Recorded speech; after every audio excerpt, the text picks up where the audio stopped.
Alrighty. How's it going, everybody? Welcome to the stream. Let's jump right in and let's address what you saw in the thumbnail. Some people have already started commenting about it. Yes, I went a little crazy offline and had to figure out what exactly I wanted to do. So I went on a deep dive in research and exploration in a creative world, trying to figure out what I wanted to do in order to get the vibe we were going for. So let me start by pulling up some images here, and we can kind of just go through it. So this is probably it took me like 4 or 5 attempts to get to this point. And this is kind of the start of where I felt like I really started getting into the style that I wanted to. It's a lot of granite, and even in the style that I landed on, it still is just a lot of one type of stone. But I think that where I landed, it works well enough. I need to turn the music down just a little bit because I'm having a hard time thinking. Sorry. Yeah, so this is kind of one of the designs that I landed on. I liked having the wood kind of inside of here. If you were at the previous stream, I was really struggling with where we could put wood accents to break up some of the design, just because dwarves are mostly stone in a lot of the reference photos and stuff. So this is a way to do it without it feeling overwhelming and still feels very dwarven in my mind. That was an accidental picture. So then I got into this, and I'm really proud of this one. And this is kind of the design that you see in the thumbnail, but it wasn't near the hot spring. I added in some runes in like around the door, and then we carved in some like runic style, I don't know exactly, like Celtic knot kind of designs. So yeah, I think that these turned out really well. I also liked using the stone ash, I think this is the ashlar blocks, as kind of like a way to accent and change up some of the textures and stuff. And around the wood, I feel like it works really well as if it were like a brace that is around the wood.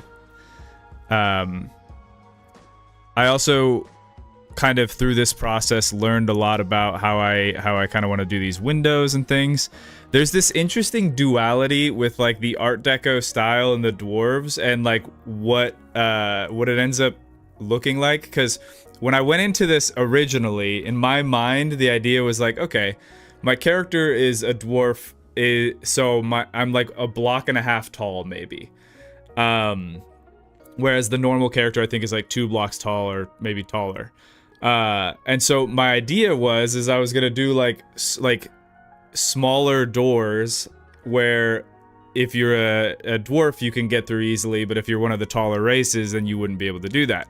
However, through all of the research and all of the reference photos, Dwarven's like architecture that we've like kind of established is these huge massive doors and like facades. Like you're almost like compensating for the short stature. Their buildings are incredibly vertical, and so these doors here are actually 3 blocks tall. They're bigger than the normal ones, but I think that it works with that style.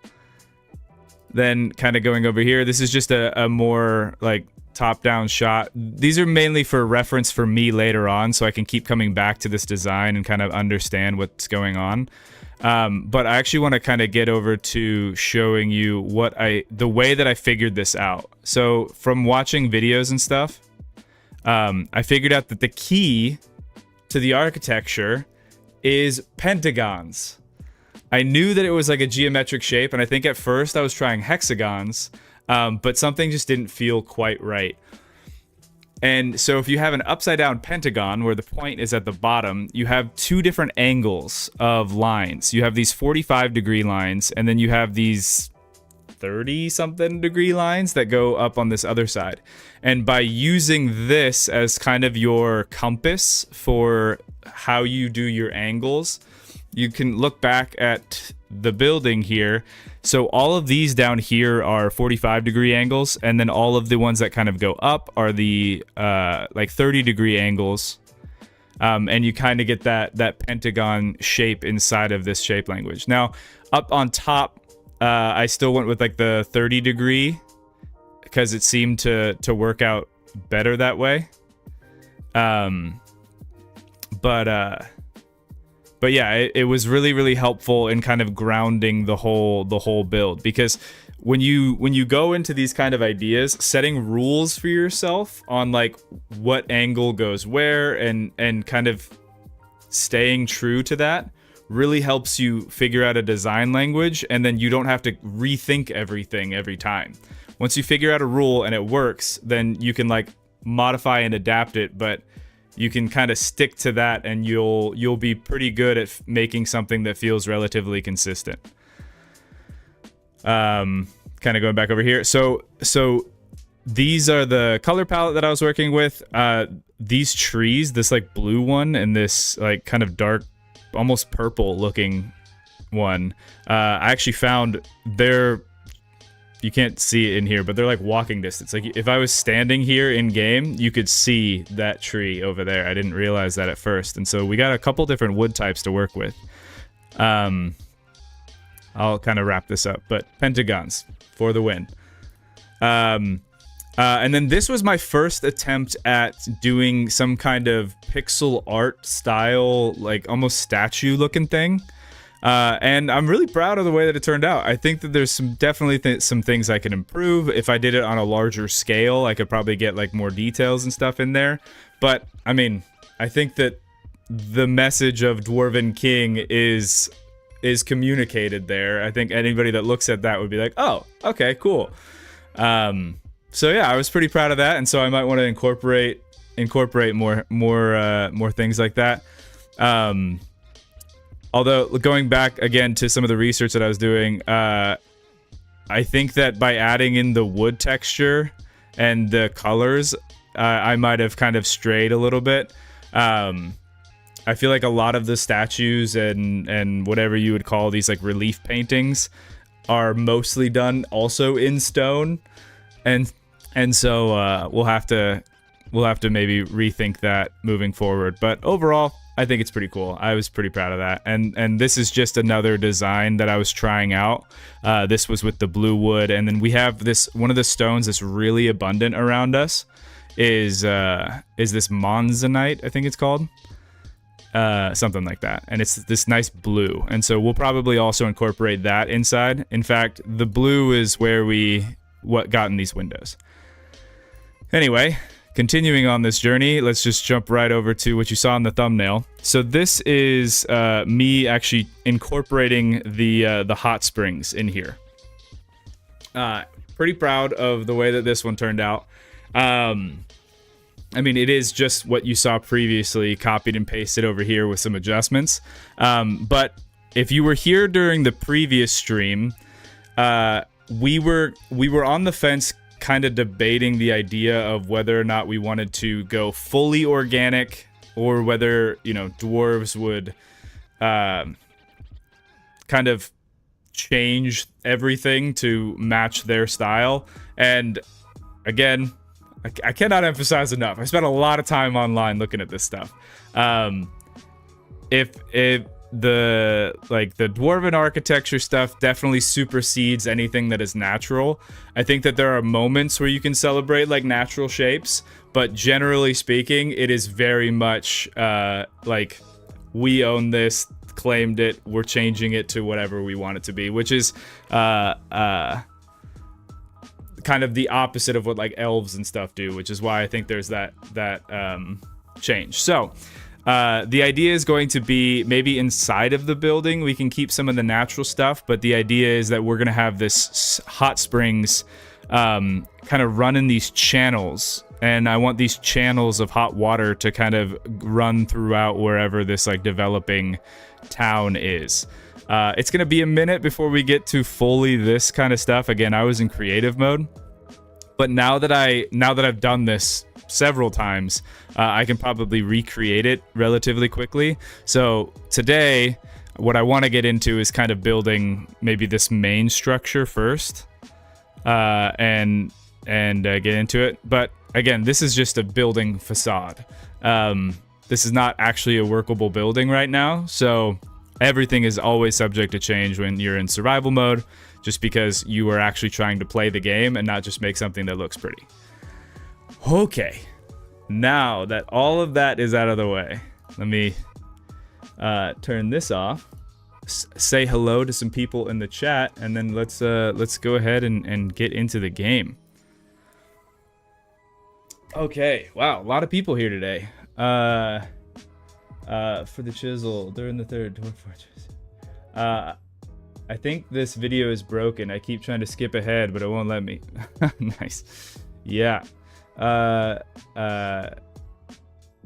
Dwarves don't like them woods. That's for elven folk. Do elves hate stone? It's a great question. Would you be building in the mountains or just building the buildings on their own? That's actually been one of the difficult things that I've been struggling with. A lot of the reference photos, I was hoping to find more roofs to be able to like reference from, but most of the Dwarven stuff that you look at are built into the sides of mountains, so you never actually have to deal with a roof, which is really kind of interesting. But for now, yeah, we're gonna try to build out in the plains, and I'll do my best to make roofs that seem adequate. But we'll see how it goes. I think that kind of what I settled on in the thing I feel like is okay, but I don't know how far out that goes before it becomes boring.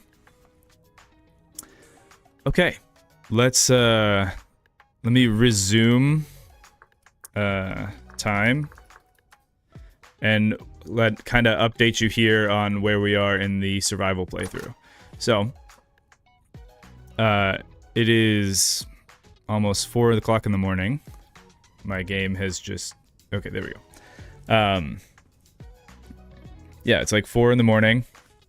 And I just recently poured some additional ingots of copper that we're going to use to make some more... I already made one. We're going to make some copper splitter plugs, because in order to build a building that is mostly stone, we are going to need a lot of resources.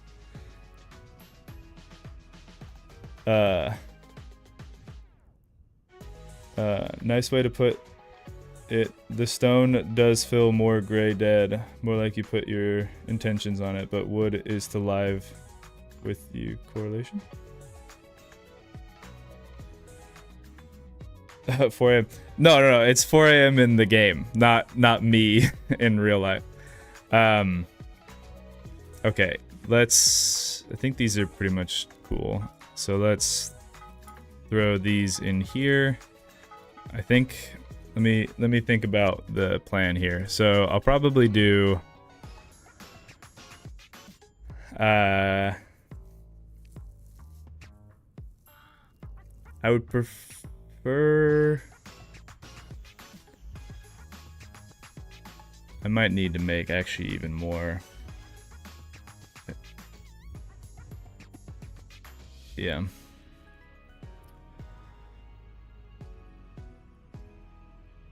I think what I'll do is I'll start with four plugs. Sorry, somebody driving a nice car, I guess. We'll start with 4 plugs. And then I also need a, I think it's like a finishing chisel. This one will get polished rock, which is what we want. So yeah, it's a finishing chisel. Okay. Let's, I guess, light it with this fire starter.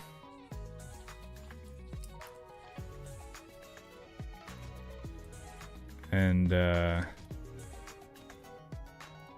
we'll wait for this stuff to heat up. So while we wait for that to warm up so we can work it, I will also say I found another mod. Of course I did. I found another mod that I thought was pretty cool. It's called what's it called? Like the config is called Trail Mod. So I think that might just be what it's called.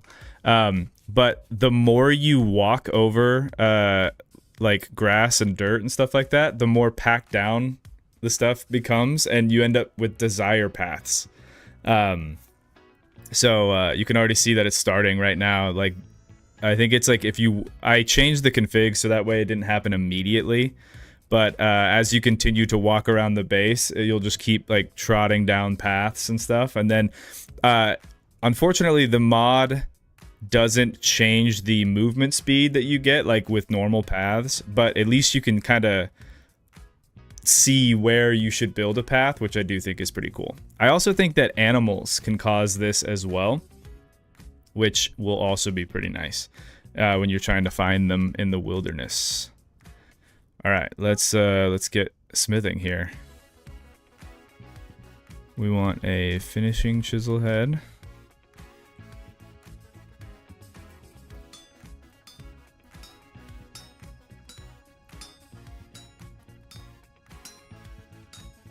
That was a mistake. No, it wasn't.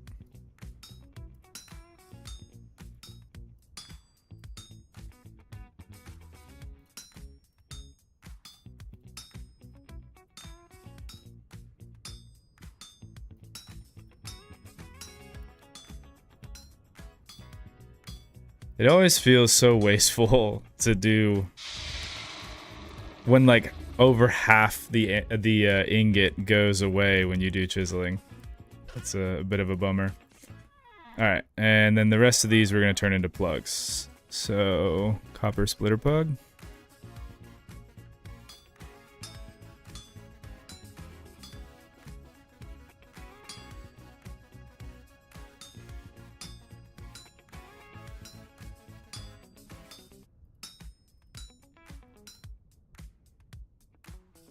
Uh-oh.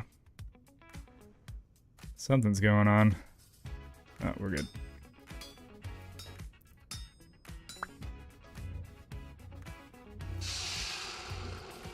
There's one.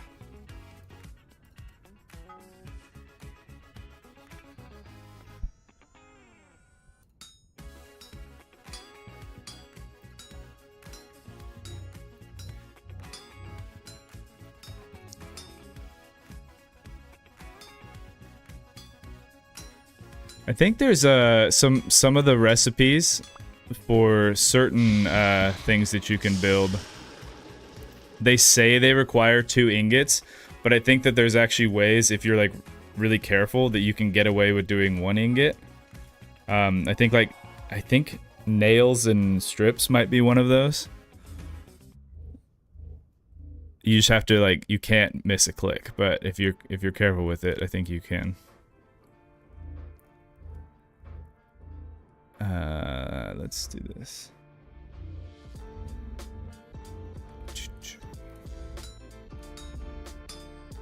I'll read chat in just a sec. I was just worried about the metal cooling down and then having to use more coal.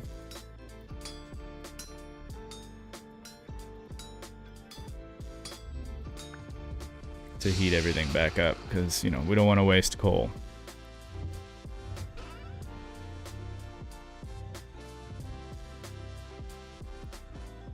Man, why is my game lagging so much right now?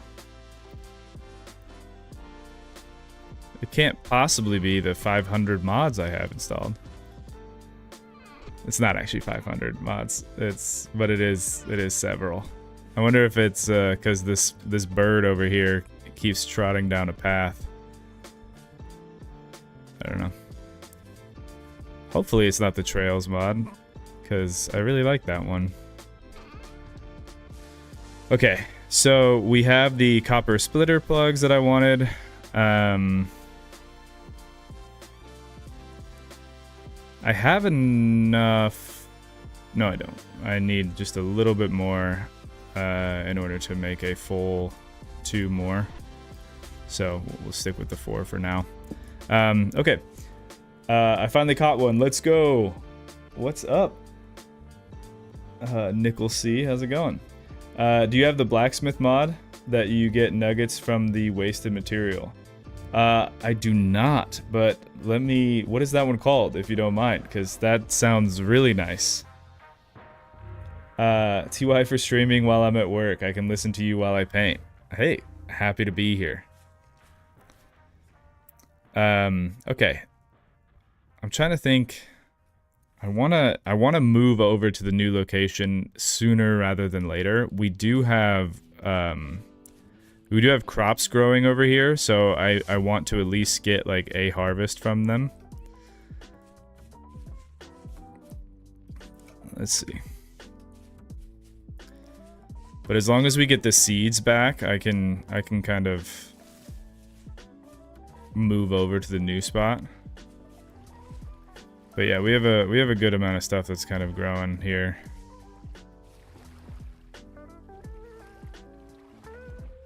The things that I really want is do I have... Yeah, flax. That's what I really want. It's called Smithing Plus. Alright, I'm gonna write that down.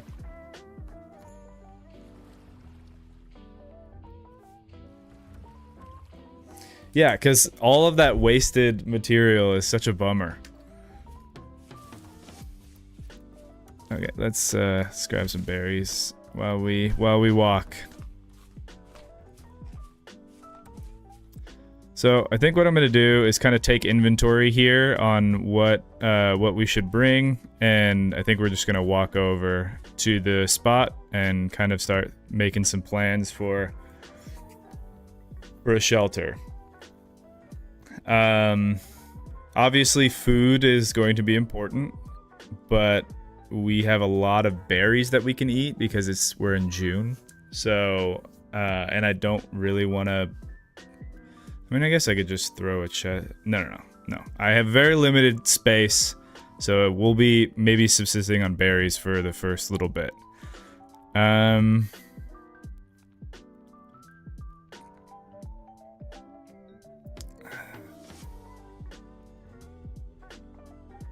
I think what I'll do is maybe cook a few meals.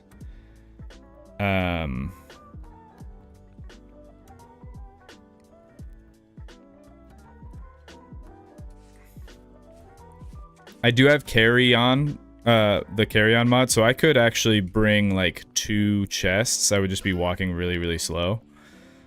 But that's okay. So I think what I'll do is...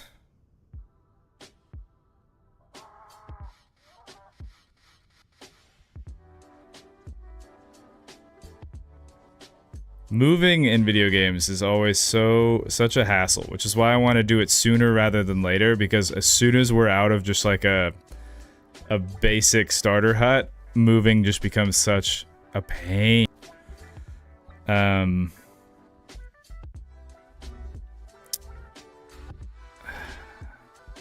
mean, we really don't have that much stuff. Like, I'll take the clay just so I don't have to make too much more of it. And oh man, we are lagging today. Maybe the trail mod wasn't the best move. That's a bummer.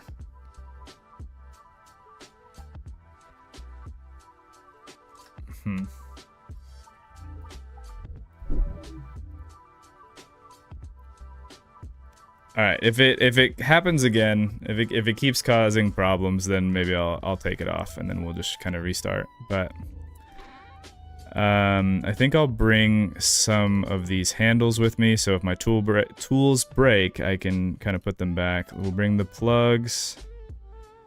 We'll bring... Let's just turn is this? No, yeah. Those mods probably aren't compatible, so we'll just turn the finishing chisel here. Oh, actually, it might be compatible. I just did the whatever.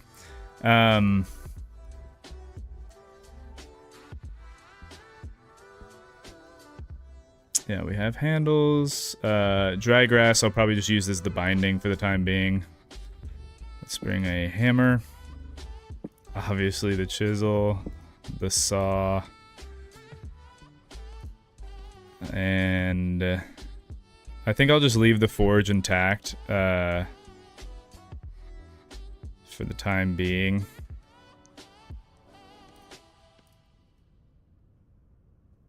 Yeah. And then if we need to like make new tools, we can just come back here and do that. I probably... Oh, actually... Well, yeah, I'll bring a pot because it'll be good to be able to do stuff with a pot. So let me grab this, fill it up with some more water. And then that would over encumber me, but I think if I trick it by putting it in a vessel, maybe it won't over encumber me.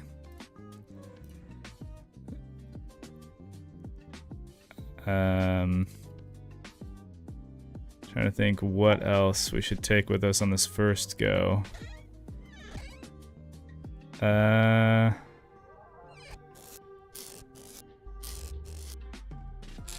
not any of that. There's so much grass everywhere. We don't have to worry about it. Yeah, I think that'll be fine for the time being. Let me cook up some meals so that way we'll just be good for a little bit. Ooh. Gross. I mean, it's not entirely spoiled yet, you know, and we're in a survival situation, so let's just eat some of that, even though it's taking my hydration down.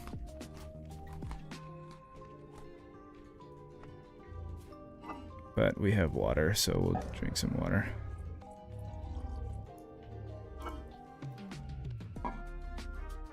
Alright, let's put that in there, take the rod out.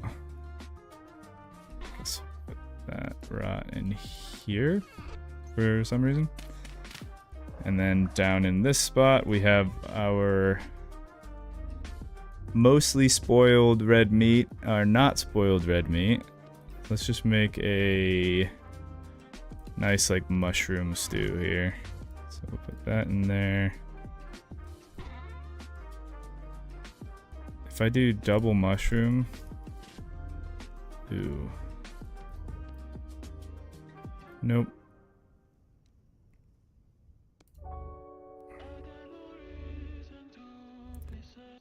So I could probably do 2 there, like that, and then put mushrooms in. Yeah, we'll do that.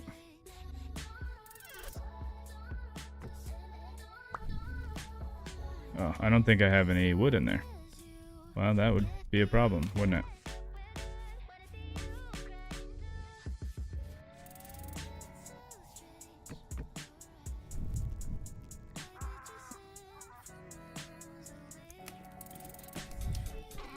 Okay.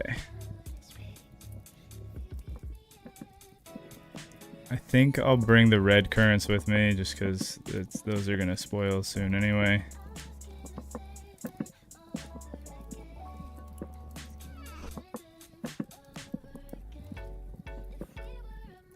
Yeah.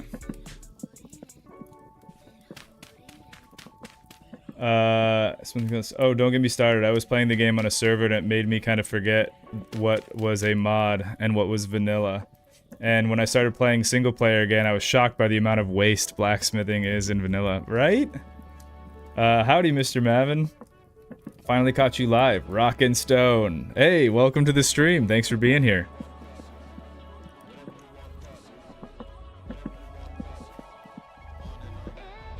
Oh, we're out of wood.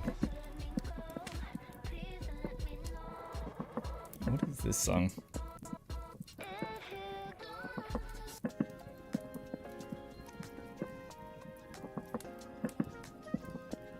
Alright, I'm excited to get on the road. These journeys always take a while. I mean, I need to... Sometimes when I'm streaming, I get this feeling of like, I have to go faster, I have to do all these things, otherwise people are gonna get bored. But it's also like, the point of Vintage Story is to slow everything down. And so I have to remember that I'm not just gonna be able to brute force my way through a game that is designed not to do that.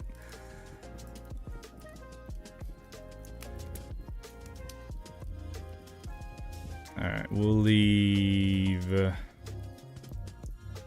think I'll just leave this 7 gravel, because we don't need that. And then... I'll leave that there. And we'll bring the pot. You know, I probably could have just left the food in the pot, and then it would only take in two spaces instead of 3. But... oh well. Alright, now we have water. We have a pot to boil water and to make food. We have red currants. We have tools and the splitter plugs. Yeah, we are ready to venture off into the wild. And just for the sake of ease, I will also bring some firewood for when we want to make a little fire pit for ourselves. And I will put it in... put that in there. I don't know if I have to have my hands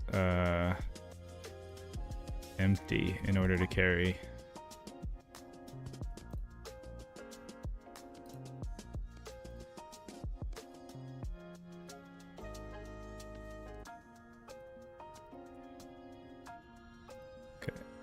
Nothing in my hand, nothing in my offhand. Shift to grab it.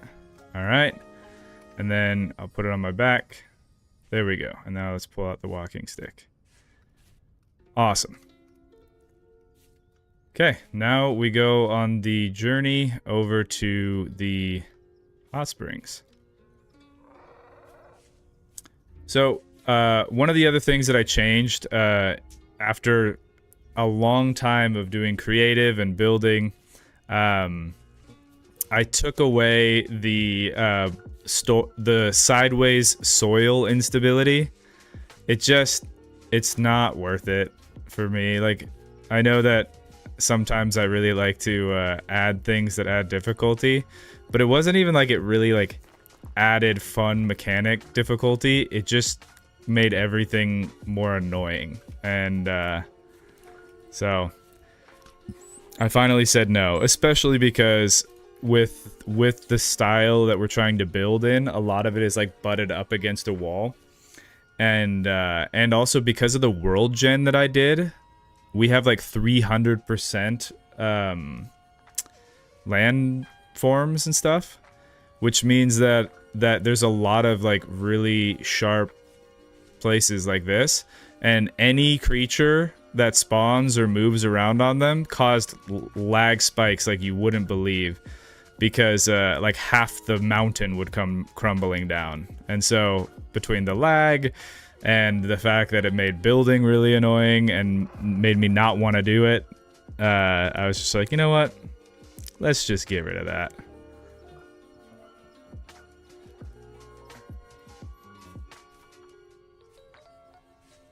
That's not an elk, is it?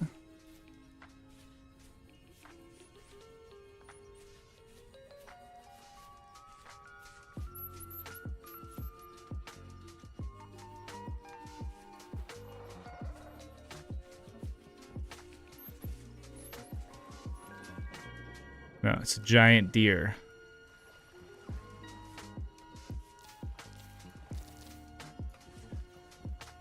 Aren't elks functionally just giant deer? Isn't that... are we saying the same thing?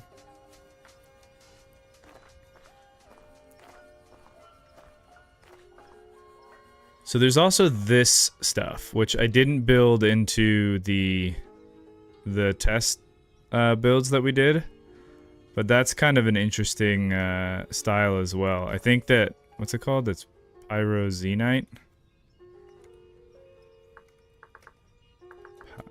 Pyroxenite.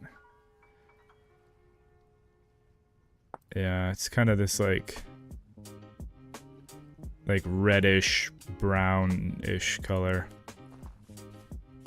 I don't know, could be cool.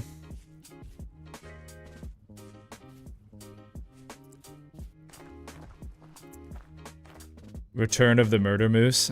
Looks like a moose to me.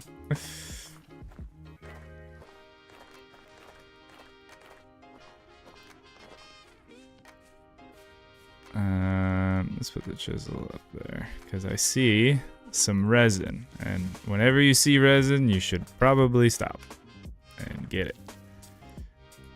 Why, thank you.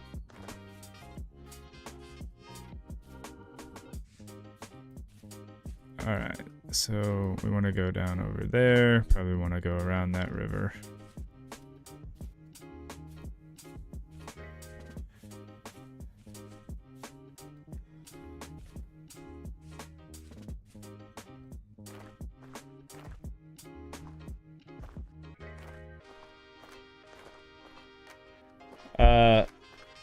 Can't wait for your mod list. My current mod list has a new game mechanic where it crashes every 10 minutes. Really fun.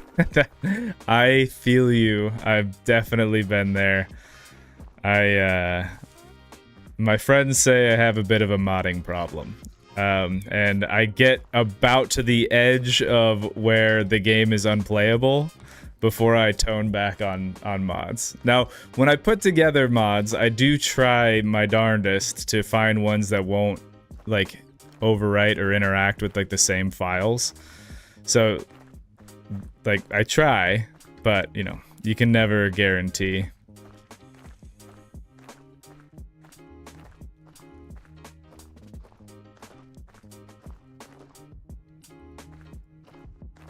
All right. We're getting closer.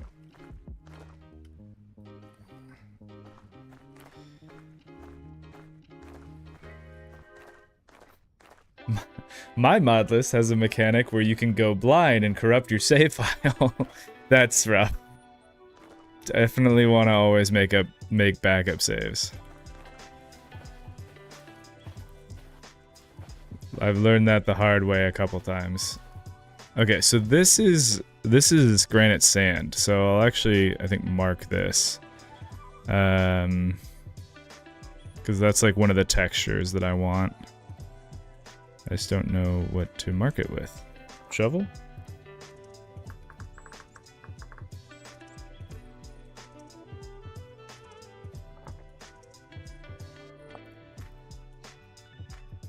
Okay.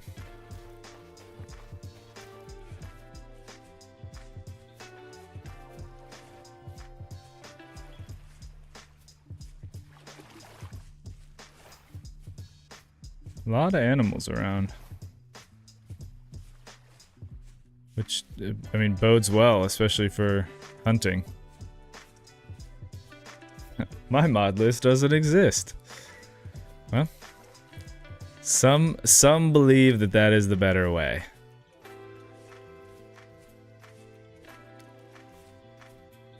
I, unfortunately, am not one of those people. Dang. Here we go with another lag spike. Yeah, I'm thinking maybe just with the amount of animals that we have, and each one is like, I didn't think that the mod did animals too at first. I learned about that like after the fact. So, I think there actually might be something in the config file where I could make it so it's just players, and maybe that would help. Because it's not like truly terrible.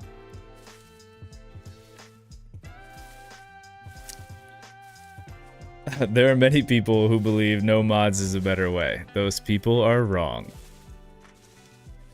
Hey Flop, how's it going?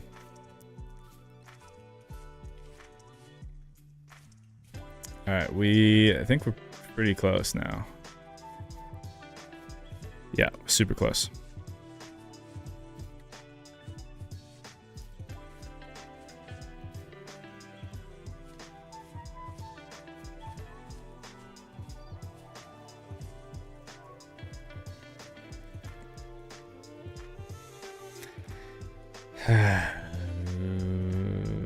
Okay, I think I'm at the point where I should probably do something about the lag. All right, so hold on. Let me do time stop while I go and find the file really fast. I mean, I'll honestly have to restart the server, which is unfortunate.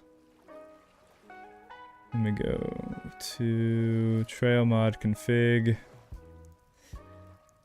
Let's see.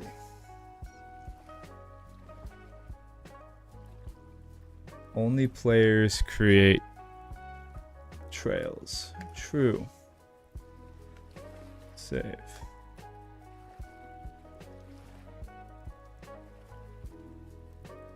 Okay. And now let's save and leave, and then we'll reload. Unfortunately, it does, because of the amount of mods I'm running. Because of the amount of mods, it does take a minute to load into the game. So we're gonna have to give it a sec. And apparently also to save the game and leave.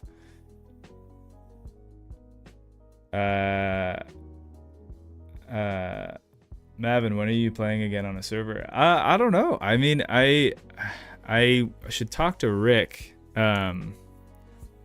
cause he was the one who set up that other server and did all that stuff, and it was a good time, a lot of fun. The old clear mod cache and reload, yeah. Gonna have to rebrand to Mod Mavin. I think that you're probably right. This is the creative. That's copy. Yeah. And now we wait. Speaking of rebranding, I think I'm at the point now where I need to I might need to migrate these streams over to a second channel. I've done this for a while. But a lot of the people that like to watch edited videos don't love watching streams. Like, you know, obviously, probably all of you guys went from edited video to stream. But if you put your streams on your main channel, you can lose subscribers. And since I've been streaming a lot more recently, I've seen definitely a dip in that. So we might be moving over to a second channel, which I'm debating either calling it like Mavin 2, but then there was another part of me that wanted to call it maybe Glad Mavin instead of Mad Mavin, because when I'm streaming I don't have to edit, and anytime your boy doesn't have to edit is a good day. Hey Swift, what's up, man? Mod Mavin could be the name of the second streaming channel. It's a good point. I do love mods. VOD Mavin. That's another one.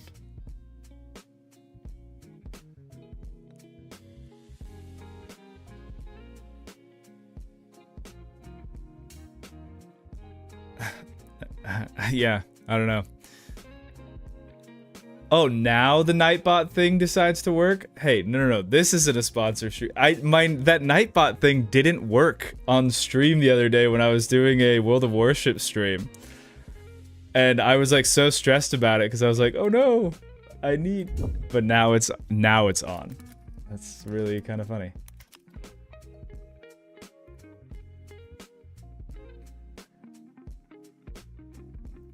Let me turn that off.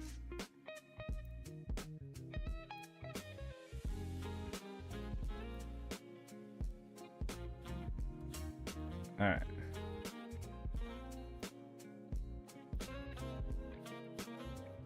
Chad Mavin. Glad Mavin does have a nice ring to it. Well, thanks, Swift. chat, Mavin. Yeah, I don't know, but yeah, I mean, and like Preds has a second channel. I think Rick was talking about doing a second channel. A lot of people do have second channels specifically for their VOD stuff. So it's like, I mean, we've seen it, and there are reasons for it. I just didn't want to have to separate between the two, but it's probably a good move to do that.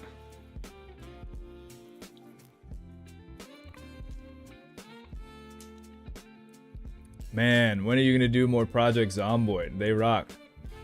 This is a good question. I don't know.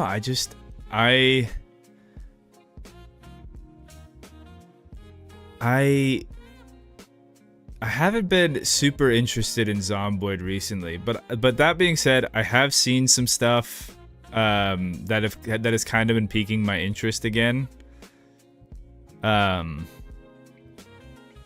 So I don't know. I mean, that's genuine answer. Sane Mavin. There you go. I don't think that there's ever a situation in which I am sane Mavin. Goodness, man. Speaking of, the amount of time it's taking to just load back into this world is crazy. No, game didn't crash. I just did a reload because it was lagging every once in a while, and I think it was probably because of the new mod that I added, the trail mod. So I changed in the configs that I'm the only one that can make a trail. Animals can't make trails. The irony here is that now I loaded into the game and it is fully a PowerPoint. Okay, there we go.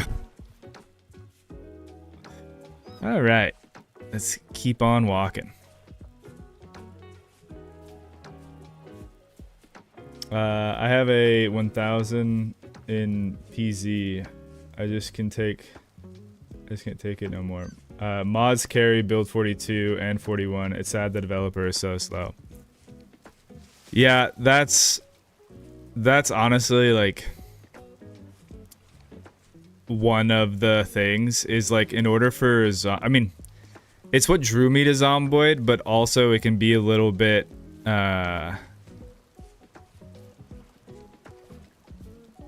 how do I say this? I mean, I guess tedious is a good word. It's just like, in order for it to be the experience that you want it to be, it's not even like, in my opinion, it's not even like a oh, you might like some of these mods. It's like you have to add like 100 mods minimum. Maybe that's extreme, but you have to add a lot of mods in order to make the game like really worth your time, in my opinion. And the other thing is kind of just going back to when I do more Zomboid stuff. Granted, like build 42 came out, but like it's all the same stuff, you know? Like I played the crap out of that game, and I got to whatever you could consider an end game. And then, like, you know,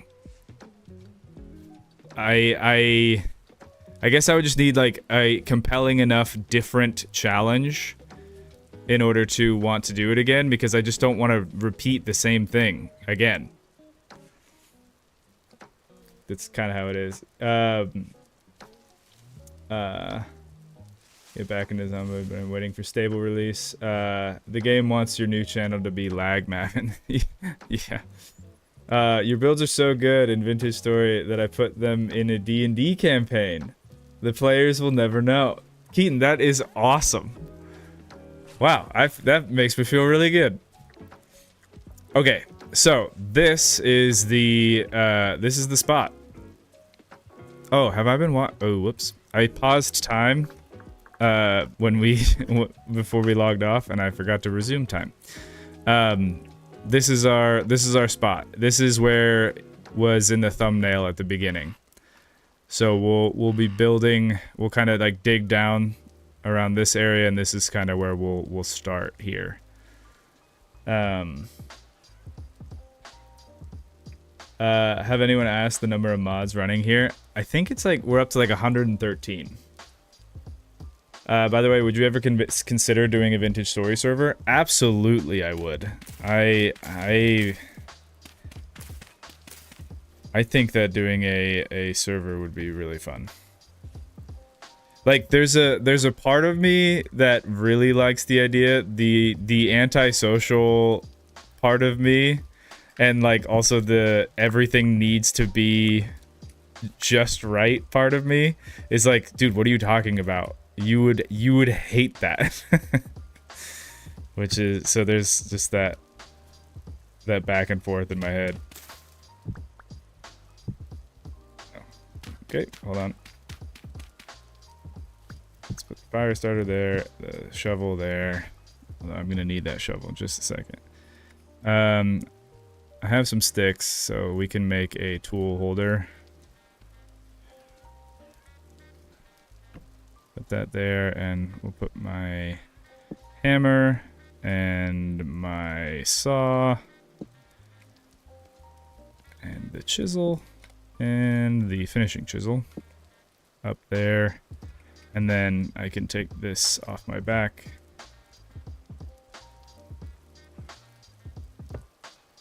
And we'll put it down.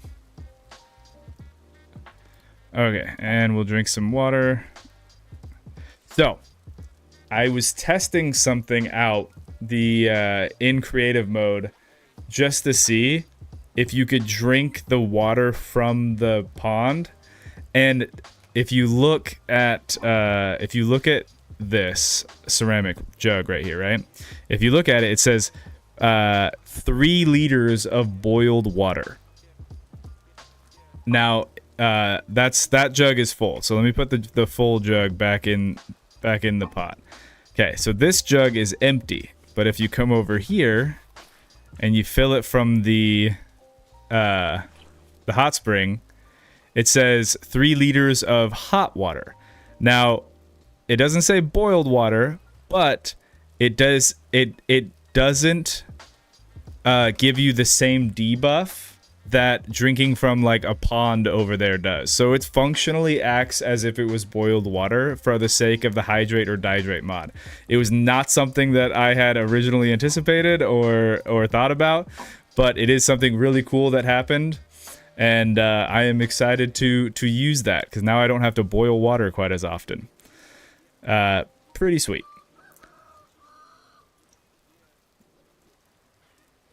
And before anybody says that like ruins the mod, I don't think it does because there are better things to drink than water in the game or in the hydrate or dihydrate mod to kind of give you further benefits. And there's a debuff if you carry more than a certain amount of a liquid on you. So it really is just while I'm at home, I can have that water. But yeah. Can you cook eggs with it? I don't know. My knee-jerk reaction was no, but I truly do not know the answer to that question. Let's... Oh, now it will go next to the other guy? And it won't go next... I don't know what's going on. I think what I want to do is probably make a torch so you guys can see a little bit better, and then we'll get to digging. So I have this torch, and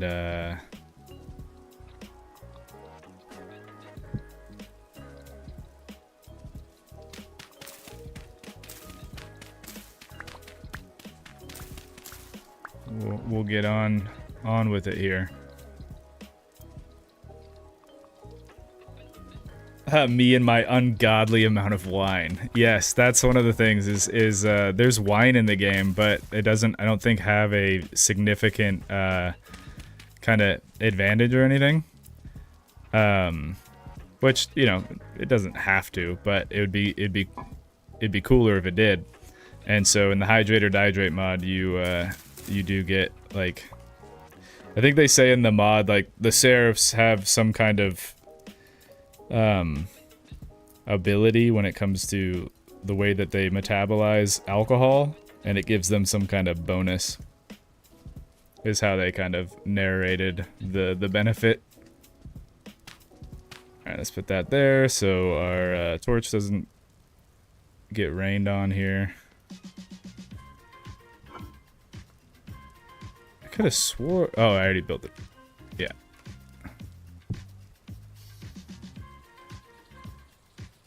Do crops grow near the hot spring? You know, I don't know. I think that was a question that somebody actually asked last time as well, and I didn't have an answer. You know, with all the testing that I did in preparation for this stream, you would have thought I may have looked into that, but alas, I had not. All right, let me pull up my reference photos so I can kind of get the size that I'm going for. So it's 1...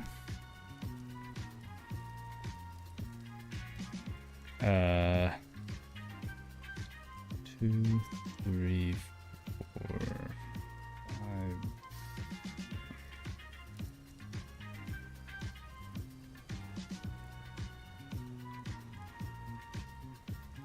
5. Yeah. I think it's...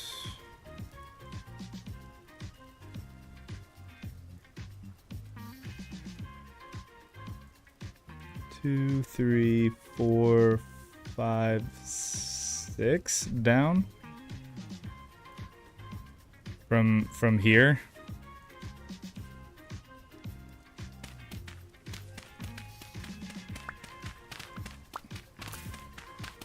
Grow boiled rice, probably. One mod that I really want to see being developed is the Fermentaria mod.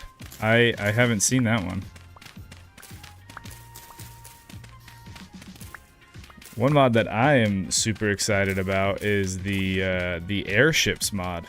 Even though I showed it in stream last time and I just immediately got flagged for copyright, because apparently in the video that they used to showcase the mod, they used a song from, I think, Dr. Stone. And yeah, immediately YouTube was like, you think that we're gonna let you get away with this?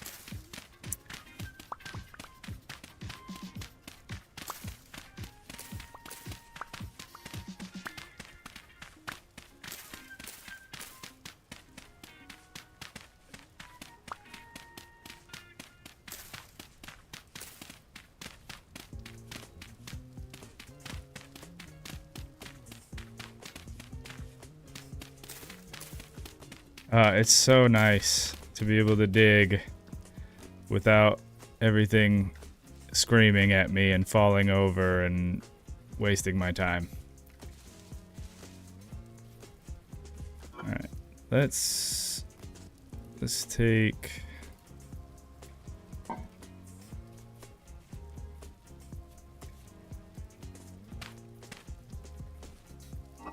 Let's take out this jug here, put it there. I'm putting it under a roof because it'll catch rainwater, and then that will actually reduce your nutrition value. So I'm trying to set it up so it doesn't do that. And then let's put our gravel and our soil in there. And this flower over there. Okay.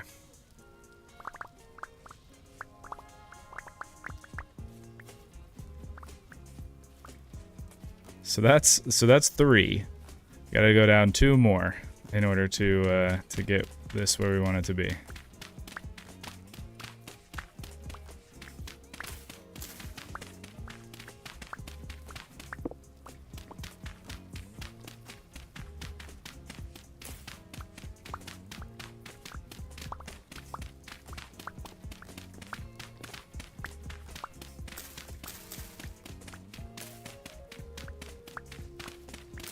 Sauerkraut? What?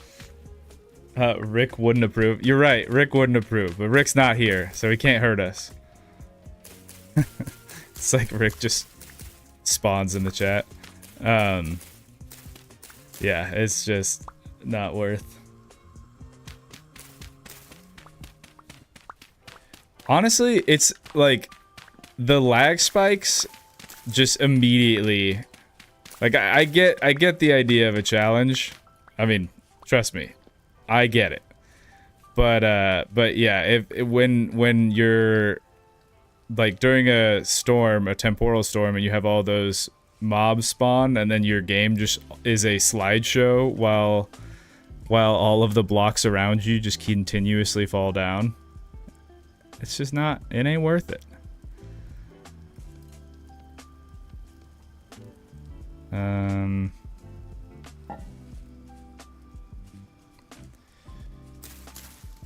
Guess we'll just put all that stuff around there.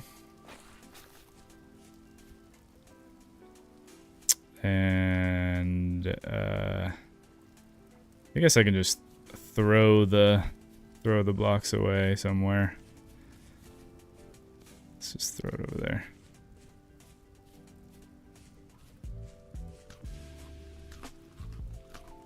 See the thing, why shouldn't salt beef last a few months? Fermented food are amazing for that purpose. Just a pot of cabbage that lasts years. Ah, yeah, gotcha. Yeah, I think we talked a little bit about, not fermenting, but we talked a little bit about some of the gamification of certain things in the game. That was a weird sentence. Like, if you killed a moose, the amount of meat that you would have for one person is crazy. Like that could serve you, if you preserved it right, for months. But sometimes in the game, you're like you fight a bear or a moose or something, and then you get barely enough food to last you a couple days. And I think that might be an oversight in my humble opinion. I'm gonna throw another torch so that way we can see a little bit better.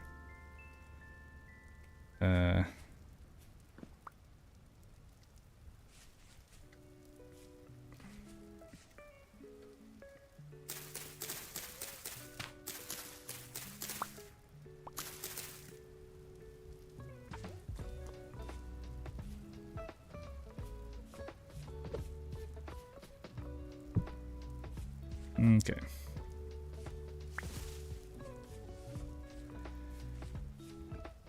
A single pig is enough meat to last 3 to 4 months, right? And a moose, much bigger than a pig. I guess it depends. No, I don't think it does depend. I'm not sure about many things, but moose bigger than pig. I am, you know what? That's a hill that I'm gonna stand on firmly.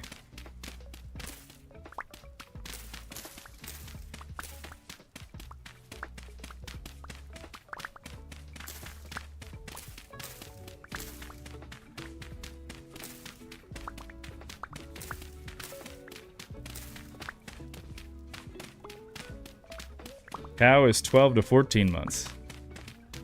Dang. Many people say pigs are bigger than mooses. I don't know about that. Yeah, that's exactly. Now, I'm not saying that the game should give you like, it's like it doesn't need to be like a 1-to-1 to real life because a big part of the game is like securing food and then, you know, growing crops and setting up systems. But yeah, sometimes it does feel a little lackluster. Or even hides as well. Like, you know, if you have an animal that is enormous, you don't, I'm just saying, like, if you're trying to build a coat, you don't need 4 bears in order to build a winter coat.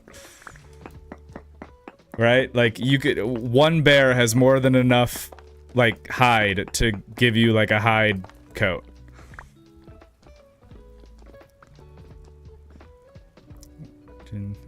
Five. And one more. A moose is just a bigger dog? What? I don't think so. From what I understand, moose are quite mean. And I've never met a, actually, that's not true, but The vast majority of puppers can do no wrong. If you got a bad puppers, you got a bad person.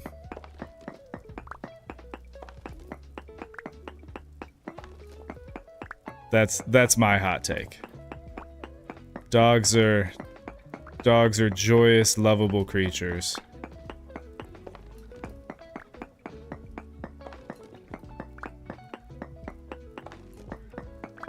On Splitsy's VOD, they got a butchering mod, I think. Oh, I'm pretty sure I have the same one because the butchering mod is very, very popular. A lot of people love it. The only animal in North America worse for T-boning cars is the plains bison. Meese are crazy. Oh, are we going back to the whole what is the plural of moose? Moosin? Meese?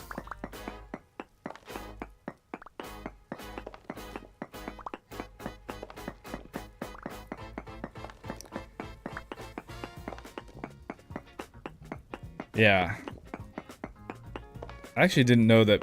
I didn't know bison were such a problem for T-boning cars. Mouse, mice. Moose, mice. Moose, also mice. Goose, geese. Moose, meese. Makes sense. But have you considered sheep, sheep?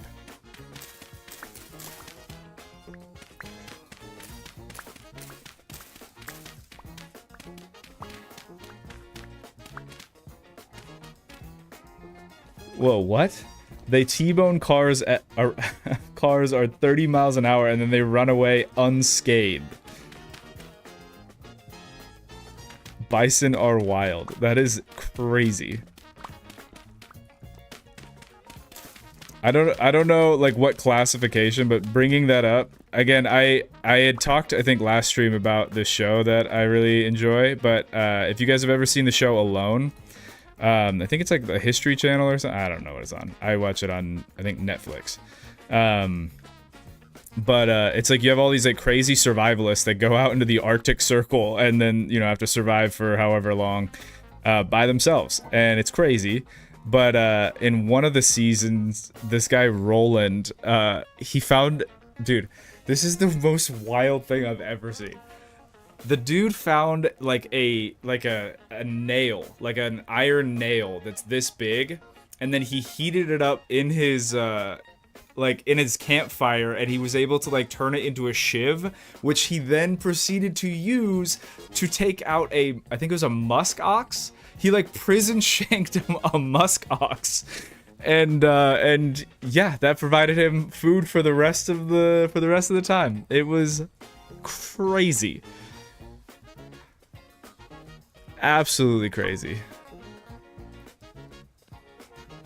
I mean, how hungry do you have to be to look at a creature of that size, like buffalo-sized creature, and be like, no, I'm gonna get him with this little knife. I'm that hungry.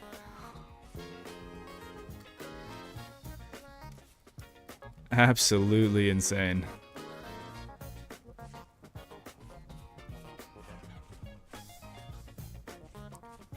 Yo, glad I caught you live. I hope things are going well. Things are going well. Thank you. Glad to have you here, Equifax. Did he try to hide the shiv in the prison pocket? Yeah, seriously. It was crazy. Also, moose equals meep if sheep equals sheep. I like that one. The plural of moose is now officially meep. Dang, look at all them meep. That's like, I know that it's not true, but in my personal headcanon, the plural of octopus is octopeople. I think that one's fun.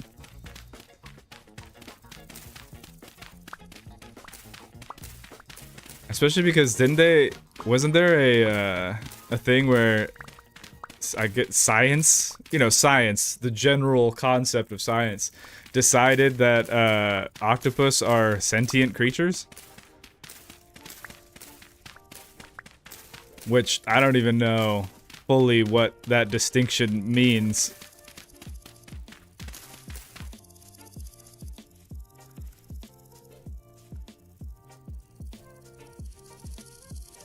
Yeah.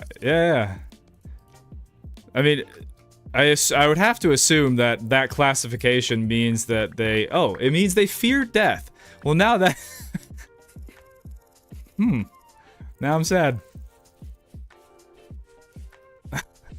I too fear death. Me and the octopus. Me and the octopeople. Okay. They are self-aware. That's crazy. Alright.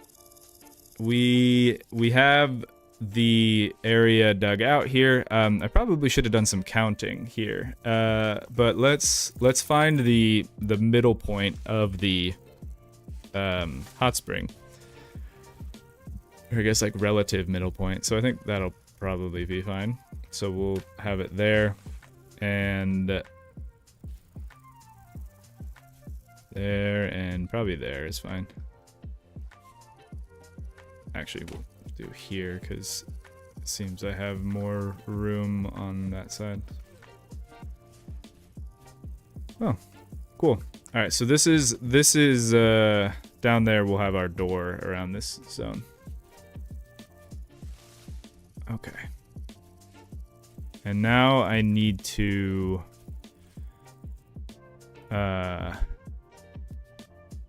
we can make more granite cobblestone, which is why I brought the red clay.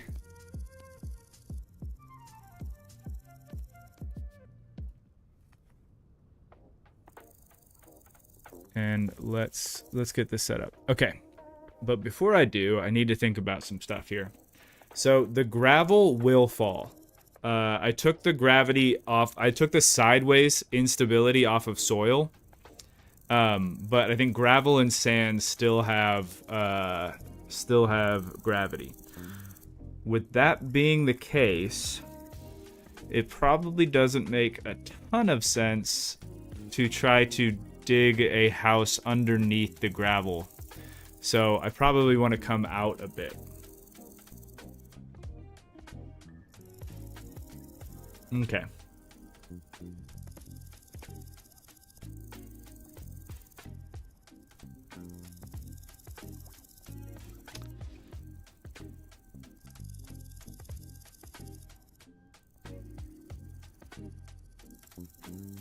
All right, let's think about this. So what we'll probably want to do is we're going to want to have a back wall that's not just that. So then we'll have,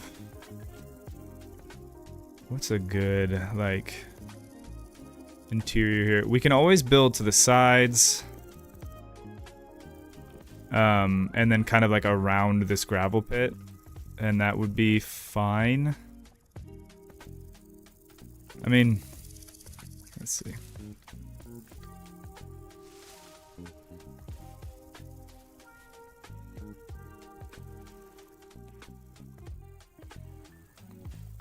Yeah, plus we want to like, if we're kind of following the reference photo, I had a bit of a balcony that went back, and we had a door before we got there. So yeah, let's maybe, if this is gonna be the back wall, we'll do 1, 2, 3, 4,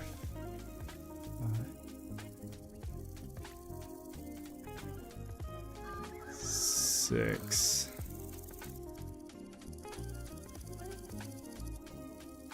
I'm kind of like trying to plan around doors.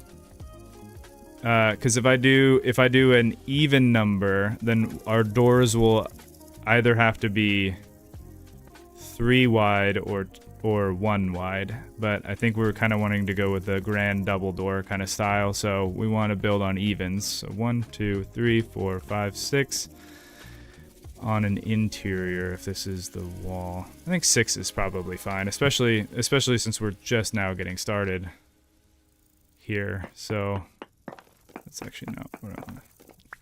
So this is gonna be, that's gonna be the door. We're gonna put the wood there. I should probably just go get the wood. And then this is gonna be the those outer columns. And then this would be, we need to go one more over if we want to do the same kind of window designs.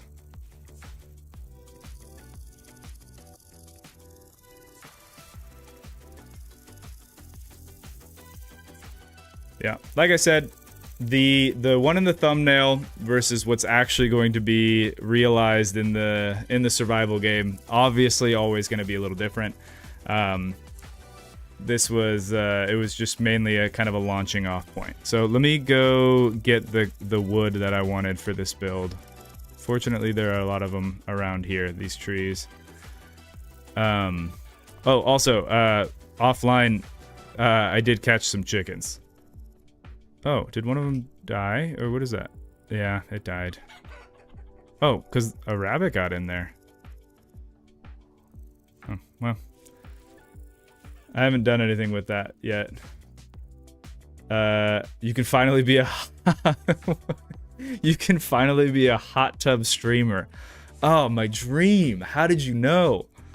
That's everything that I ever wanted, to be a hot tub streamer. That's so funny.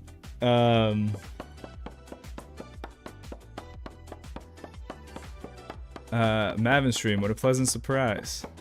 Are you planning on also planning for a cellar to keep the food? Yes, I will be planning many a thing. I think the good news is that just based off of kind of building in the side of a hill, you're kind of naturally gonna end up with some cellars, because our whole build is basically stone, and a good amount of it is underground. So yeah, we'll not be hurting for cellars.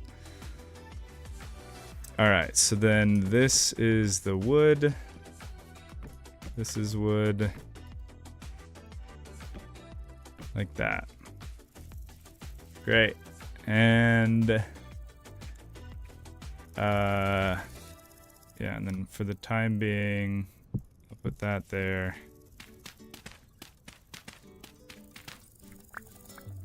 Sweet. And then here are our pillars.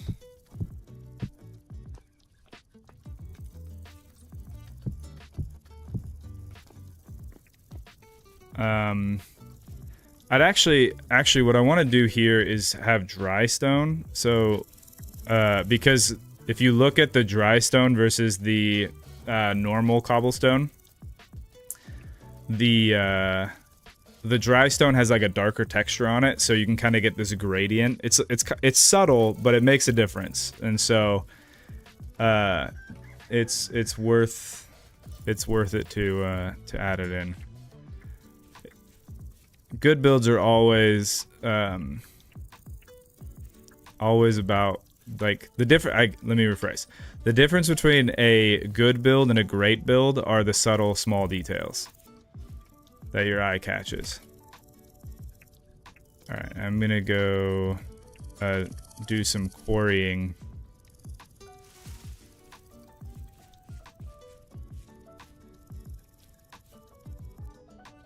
You know, it might just be nice. I can always put a floor on this. It might just be nice to do our quarrying right here. Did I just see? Oh, okay. They're pixels from the torch over there. I was like, whoa, hold on, what? I thought there was lava or something. All right, let's grab the hammer. You can probably bring this stuff down into the zone now. Yeah, why don't we do that?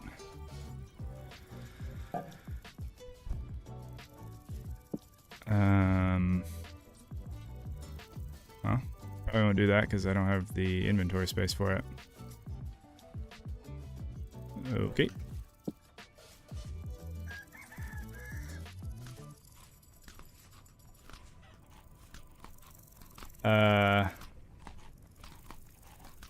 So wait, what? What is there's a lot of people are very talkative today. This is kind of awesome, but it's also very difficult because I am a slow reader. It makes compelling stories, but perhaps you are the octopus casting suspicion on a dwarf. I've missed this entire conversation. Portal to the underworld. So swimming humans are also dinner. I know. Swift, you'll have to inform me what this whole conversation was later. Does the wind coming over the hill increase the speed of windmills? If so, that's pretty neat. I honestly do not know, but I mean, it does seem like we get a good amount of wind. So when we do get to the point of wind turbines, that'll be nice. Hopefully. I think that wind speed does,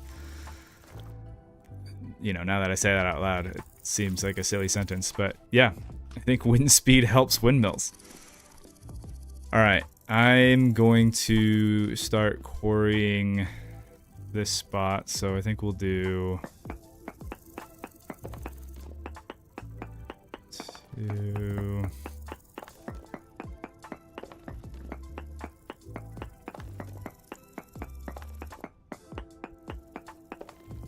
So I'll go down 1 more.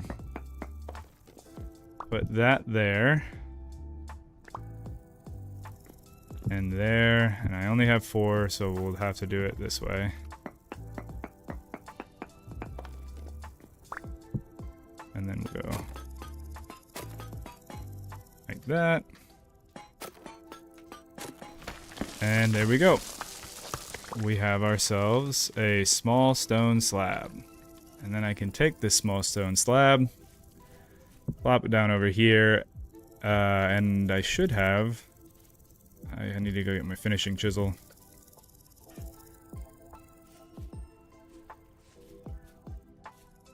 Right there. Should probably also just grab my actual chisel for the next part. Ooh, I didn't build a pantograph. And there ain't no way I'm doing full builds without a pantograph. That would be a nightmare and a half. So we're gonna have to at some point go back and build one. But yeah, let's do this. I think I can just place this in here. Yeah. And I'll also stack up the firewood. Give myself some inventory space.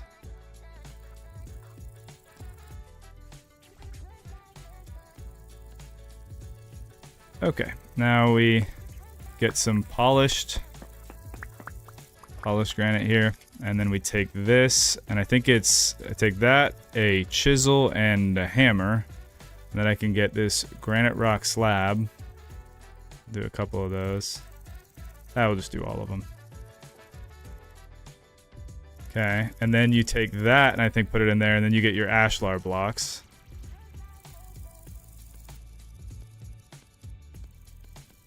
Which, I think there might be a chisel that just cuts out what I just did and just goes straight to the ashlar blocks, but I'm not entirely sure. But then you take the ashlar, and then you take your granite stone like this, and then you get your dry stone.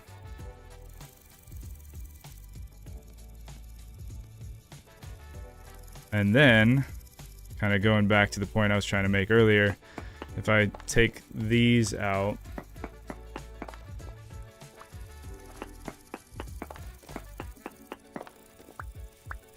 and I go like this.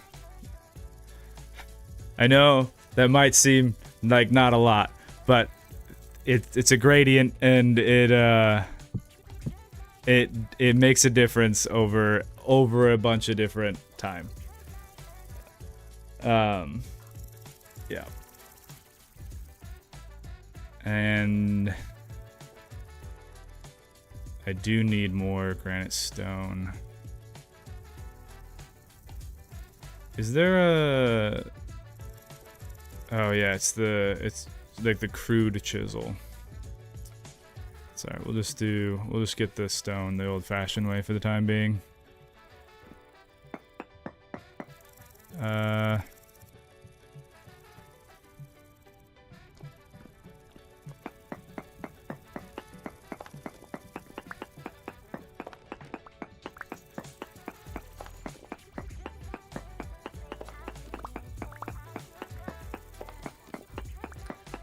Rock and stone. Just chisel the stone. Are you just waiting? Are you just waiting for the chiseling moment?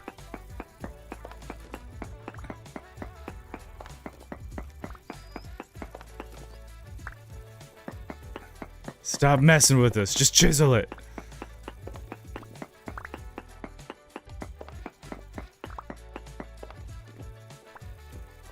All right, let's put that there.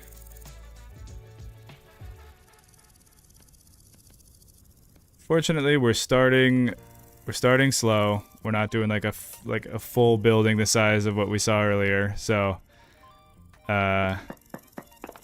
we'll be good here.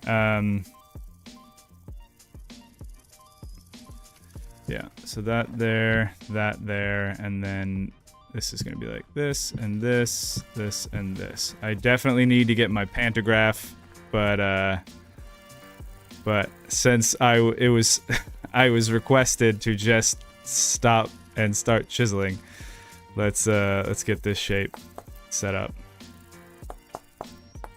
So these ones on the bottom, like I was saying at the beginning of the stream, are 45 degrees.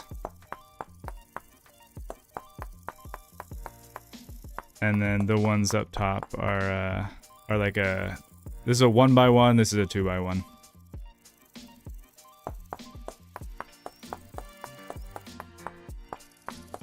And I probably don't need to make it like every single pixel the way that I'm doing it here, but again, it's the little things that make big difference compounded over your entire build.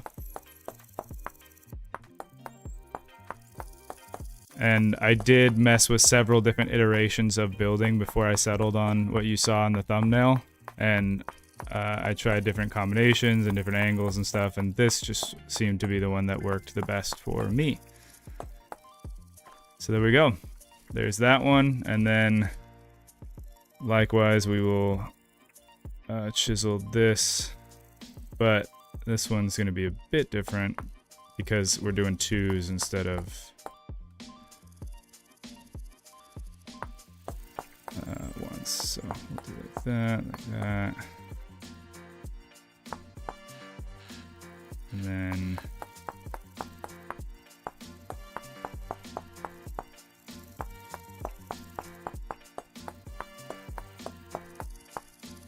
like that, and then we'll go back.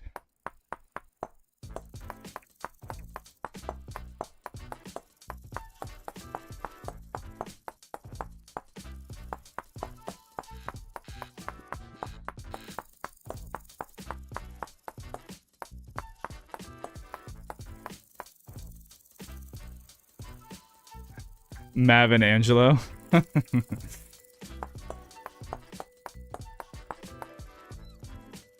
Hey, thanks Swift for the $10, man. Chisel time. It is chisel time. The moment we've all been waiting for. Appreciate it, man.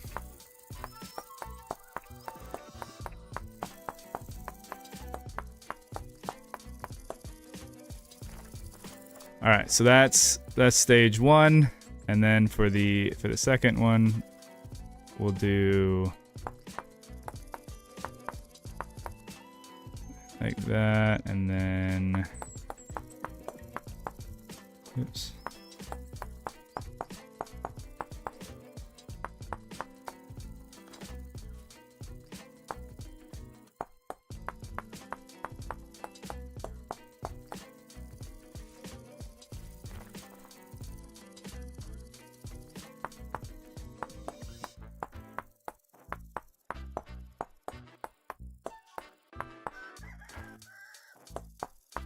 I cannot emphasize enough the the appreciation that I have for the QP Chisel Tools mod. There are so many things that you can do with that, like being able to rotate on every axis rather than just like on, I don't know if this one's like a Z up or whatever, but you can rotate on any of the faces that you're looking at. You can nudge blocks along and then push them kind of into different positions, which is great. Like if I had a pantograph, actually I think if you're playing survival, I think it's called like a hand planer or something. But I could have made this the bottom part, and then I could have just copied and pasted it up there, and then used the hand planer to just move it until it lined up, and then I could have just filled in the back with extra blocks.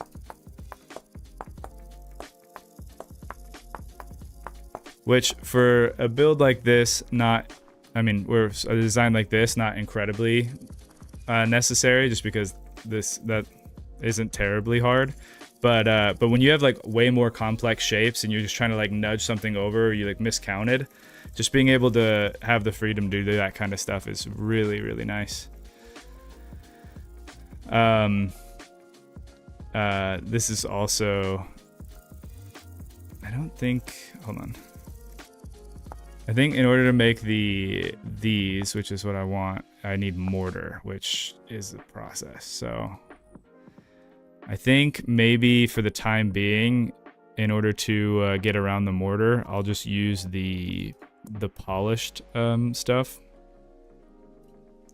to make, because it's cheaper. So we'll use that for this. So it's not the preferred. It's definitely not the texture that we want fully, but I think it'll get us started, and that's worth it. Oh, I need a pantograph to be able to do this part too, huh? Well, I mean, I can do it like this. Oops.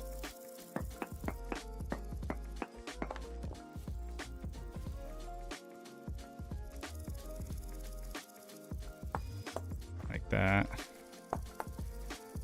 But yeah, the in QP chisel tool, like if you convert the normal chisel into a better chisel, or the QP chisel, I guess, you can just do a texture overlay rather than having to delete the blocks and then put them back. Uh-oh, I have to get underneath like this.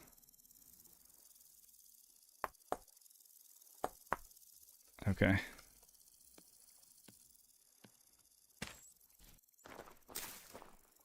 And then, yeah, I think we just need to go get the pantograph, because I need to have these like on the side. Okay. Yeah, that's probably fine, because it'll speed things along, and it'll allow us to copy and paste everything, which is what we want to do anyway.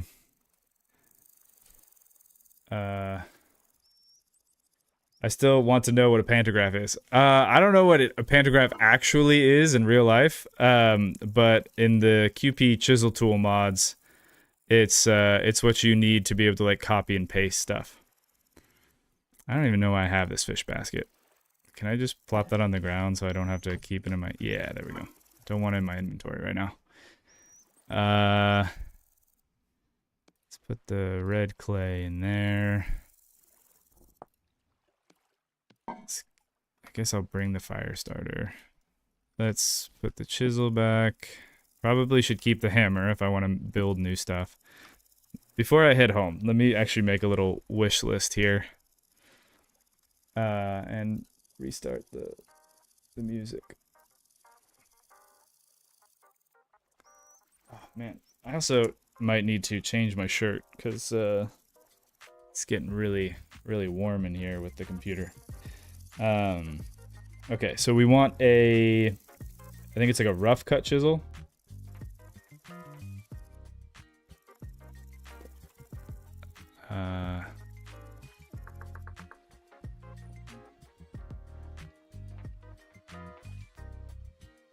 Yeah, rough cut chisel gives you stones from the quarried blocks, which is nice. The copper wedge gives you bricks. I'm assuming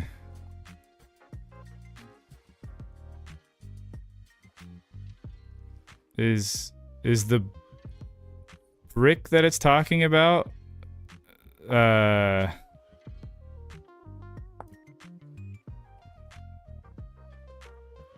that will give you stone, rock. What?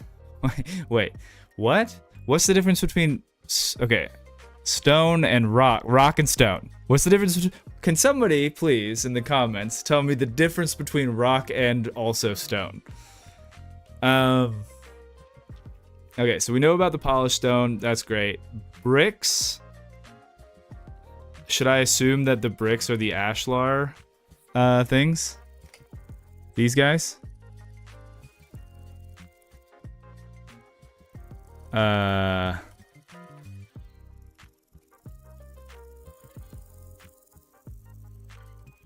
I understand. So that's stone. So then I imagine rock is just like the what you see right there. That's probably rock. Stone is these. I have to assume that that's what bricks are. Because if not, then what are we even talking about?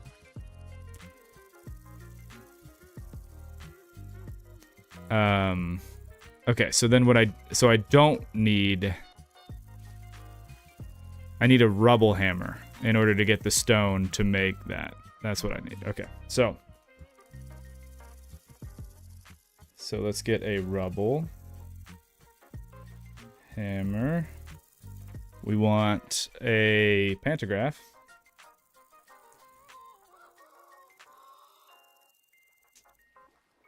And I believe that's what we need right there. Okay, so we'll head back to the base. We'll get those things. Maybe bring over like a chest that we can store more of our stuff in. I'm gonna get rid of some of these sticks because they're just clogging up my inventory. Same with these crude handles. Weird, but okay. And yeah, we'll do that. I'll take my walking stick. But before we make that journey, I'm going to use this as an opportunity to use the restroom. And then change into something a little bit more comfortable because it is incredibly hot in this room right now. Maybe turn on a fan or something. So I will BRB. Let me open up my guide so it pauses the game. All right, be right back in a sec.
Okay.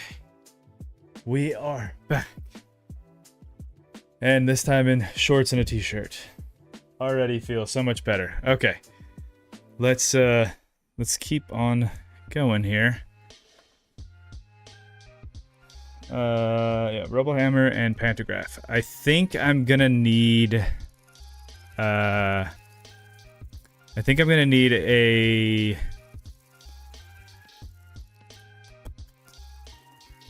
little bit more copper, but I did find last time I was walking back between the two zones, I actually think I found a bit of copper. Yeah, right here. What is that? Oh, resin. So we can stop over here, grab some more copper for smelting, so that way we have enough. Oh, look at that little bird. Look at the little bird. Hi, little guy. Okay, don't get distracted. He's back. Everyone quiet.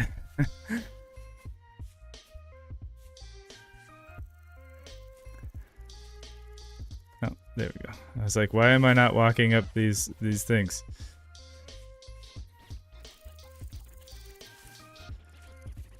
I should probably also try to gather some berries on the way, as it seems we are lacking in berries. Oh, you know what I probably also could do? You know, not to get sidetracked, but I could probably get some resources for building from, oh, hey, berries. From these ruins over here. I didn't even think about that.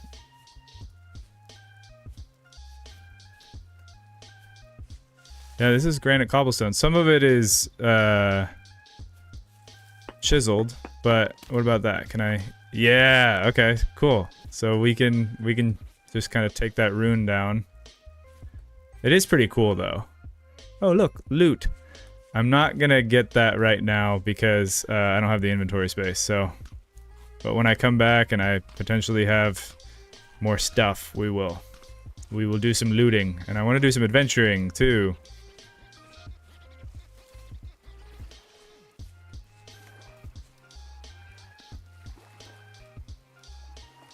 See, this is where an airship would come in nice. I've noticed that my game lags every time I open up the map. Don't know what that's about.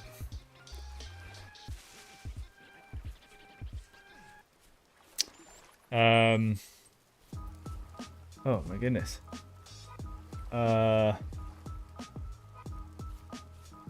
Game doesn't really make sense. Local man chases tiny bird away from a hot spring. Yeah.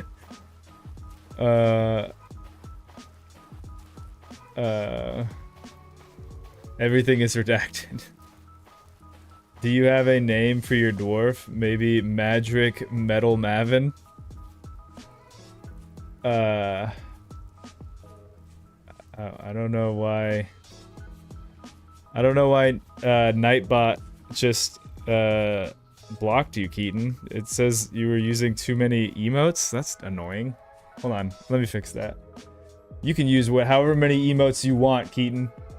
I'm gonna fix that right now. What are you doing?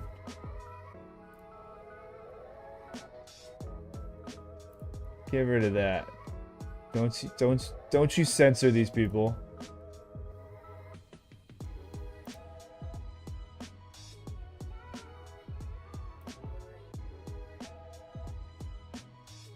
Alright, there we go.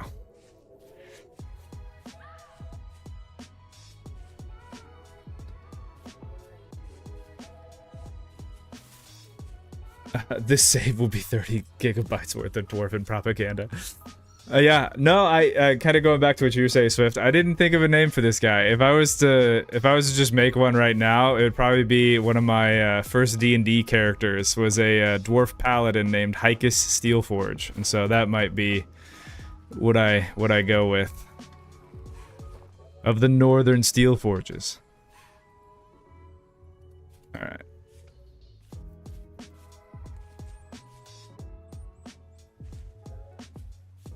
Even the bot is trying to censor you. The plot thickens.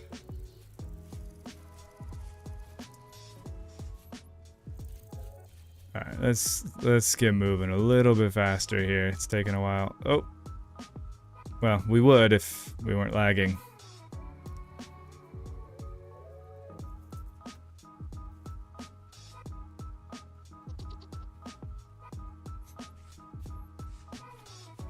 Oh look, a goat. And we get some mushrooms.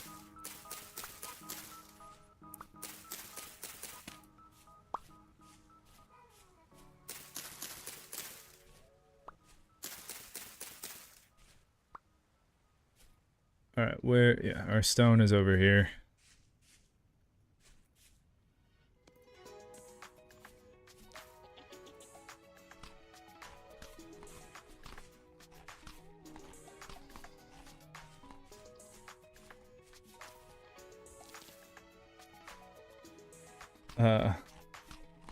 I knew one of the southern steel forges only works with wood. Black sheep of the family, I guess.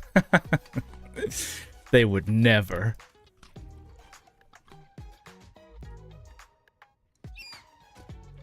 Okay, here's whoa. You guys see that? Those are some big ol' boys over there. Especially that guy. Dang. Oh my gosh, why the lag? I gotta do some optimizing. See, this is why I didn't post the mod list, because once I get stuff like this that happens, and then I post a mod list, everyone's gonna be like, dude, why did you post a mod list that makes my computer be bad? And I'm like, I mean, yes, it is my fault, but you should know that it's because of, you know, 100 and whatever mods. I just don't want that kind of responsibility, you know?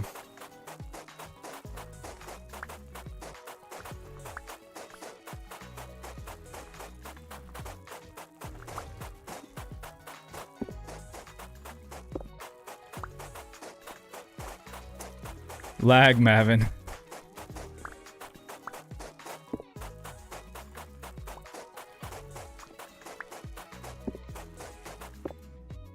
Yeah, of all the nicknames, that one I think is definitely true.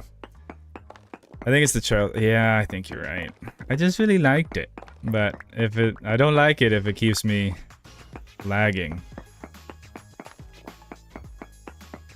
It's a bit of a bummer, but you know, what are you gonna do?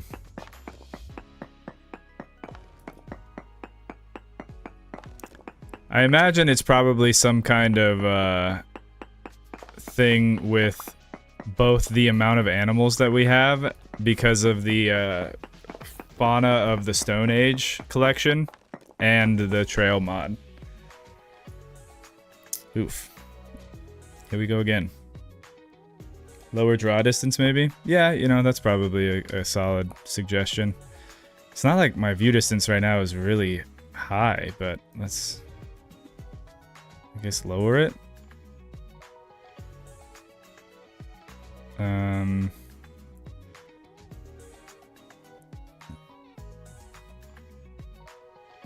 Maybe this? What else could I...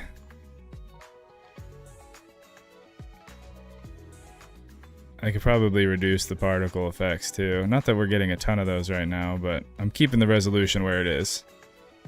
Yeah, we'll try that.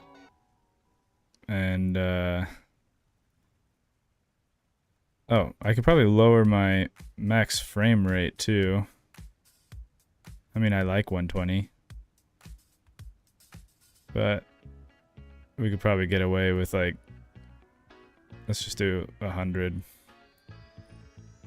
Alright, so we did a couple things. Hopefully, maybe that'll help out.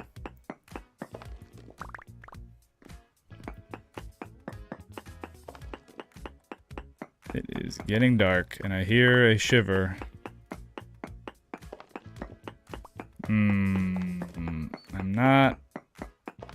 I don't love the idea of a shiver coming and dropping on me. Nope, I don't think it's the draw, or I don't know. I think it probably is the Trails mod.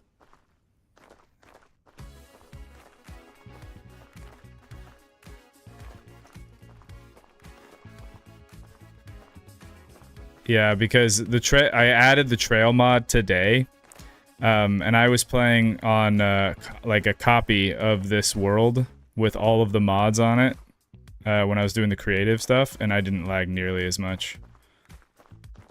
And by getting rid of the soil instability, that also improved performance. So I think we know the culprit.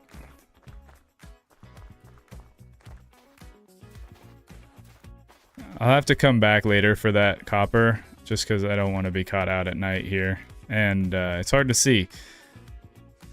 Plus, I only needed just like a handful of copper to be able to get the second copper ingot. And we only need 2, one for the rubble hammer and then one for the pantograph. So we will be all good.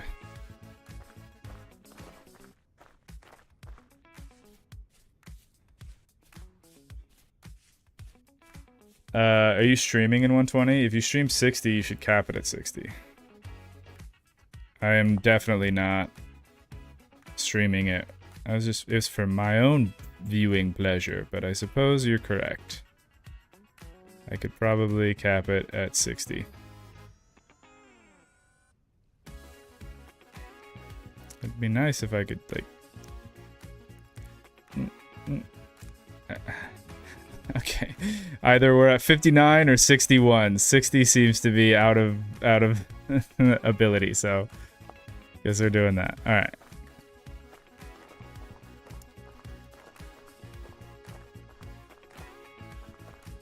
Are you using the dark vision mod? I am not using the dark vision mod.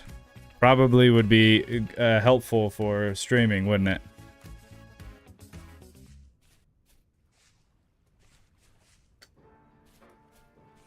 I don't think it's a rendering thing. I think it's a computation thing. I think there's something that's doing like a lot of calls, either like on the CPU probably, and I think that's the problem. Because I've had these rendering settings for every Vintage Story thing I've done, and I've been absolutely fine.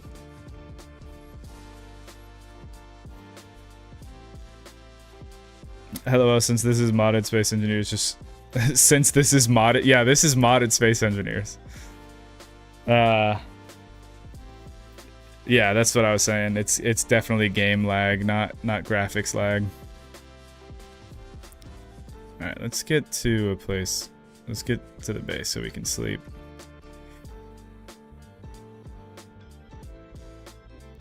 Okay, once we get to the base, I'll quit out and then we'll disable that mod, and then we'll hop back in. It'll take us a few minutes to do that, but I think at this point it's probably worth it. And if it's still lagging, then I don't know what's going on. Maybe my computer's overheating because this room is a sauna.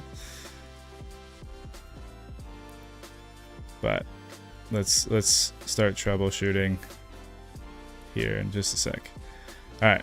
Made it back to the base. Alright, let's save and leave.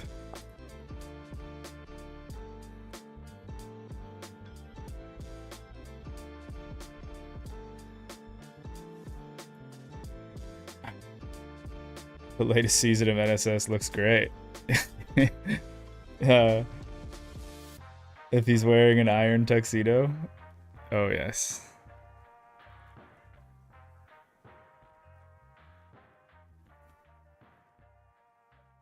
This is Medieval Engineers, no?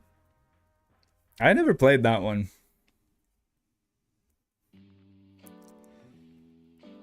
Okay, now let's go to...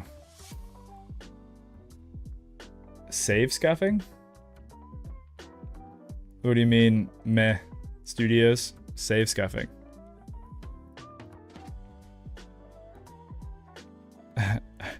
Not playing on an AMD 9950 and an NVIDIA 5090. I am not playing on either of those things. You know, when I bought my computer, like when I kind of picked all the stuff out and built it, it was pretty good at the time. But man, technology advances so quickly.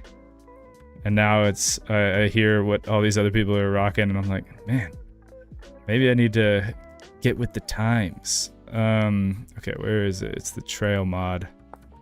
Let's get rid of that. And okay, should be turned off. So then let's go back to single player. Let's hop back in. Hopefully that fixes it.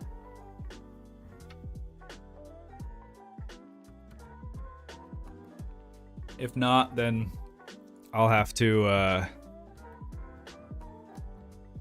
maybe do some more troubleshooting offline.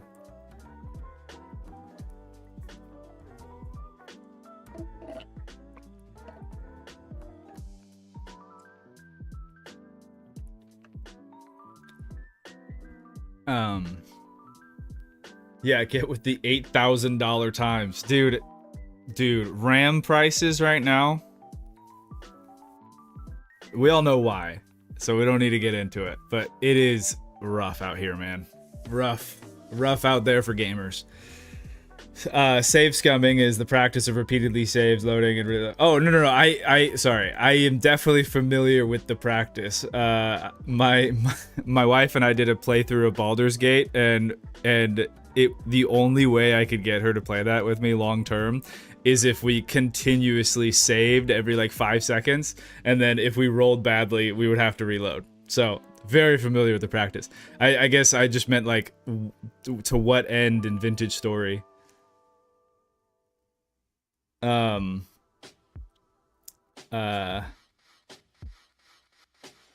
It's a nice practice to delete the zip files and configs of the mods you deleted too. Yeah, I'll definitely need to do some of that cleaning. I just don't want to do any of that like on stream right now. But for sure could probably benefit from a clean out, because there are a couple mods I have disabled because they did cause problems like this one. Just out of curiosity, what is the trail mod? It was a mod that makes it so the more you walk over a dirt area, it will slowly develop into like a road, like a desire path. And I thought that was pretty cool. But you know, if it causes lag, then not worth it. But I just that specific mechanic is one that I think would be really cool in a lot of games. There's a like colony management game called I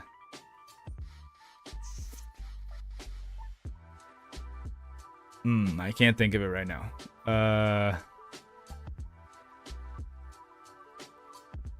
I can't think of it right now. But there's the colony management game where that's like a big part of it.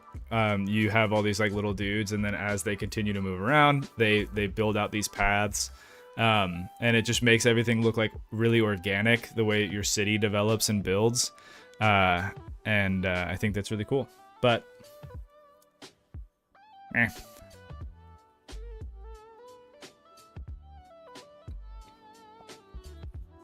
the price of RAM being high is sodium? No, not sodium. Sodium.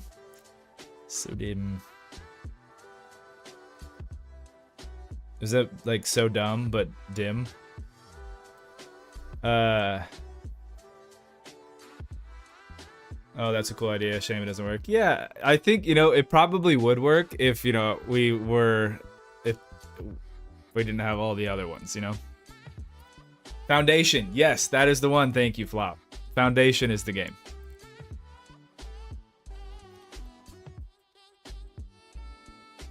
Oh, sodium is a type of RAM. Ugh. Whoops.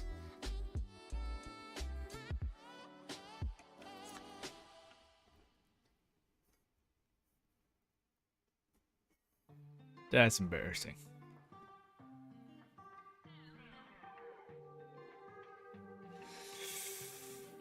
Come on. I feel like this is taking particularly extra long. Fun fact, in city planning, worn paths that shortcut between cement paths are called elephant trails. Huh. That is interesting. I've always known them as desire paths, but elephant trails also make sense. Small outline dual inline memory module for the absolute nerds out there.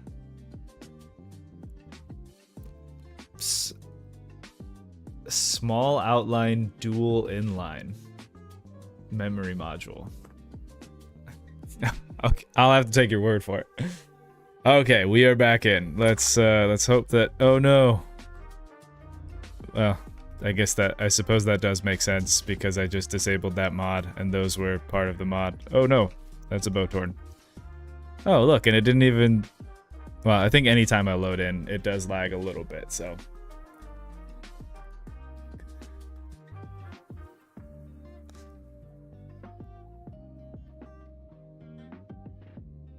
Disney paths have weird cut corners since Walt Disney just paved over elephant trails to maximize efficiency rather than punish parkgoers. I think there are a couple examples in history of people who have done that. I think there's like a college campus I was reading earlier that did the same thing. They just had grass, and then they waited like a semester to build the paths, and then they just had them perfectly cut in by the people. Dude. Don't embarrass me like this, computer. We're streaming. Oh, ouch. That was really echoey for some reason. Okay, let's sleep. And then we wake up tomorrow, we'll build the stuff that we're trying to build.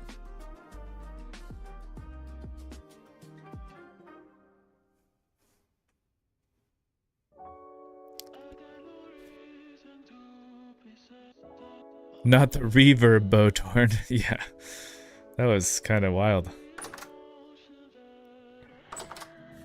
All right, it is time to put on my bear helmet that I am so proud of and go to war. What?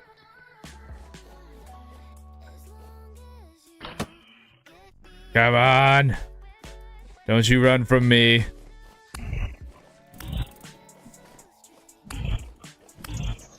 Ah ha ha. Get owned.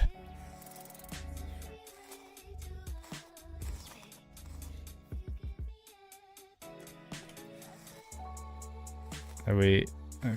Yeah. No, I don't even want it. I don't even want your Botorn. Oof, maybe it wasn't. What is happening? I might have to go in the logs and look.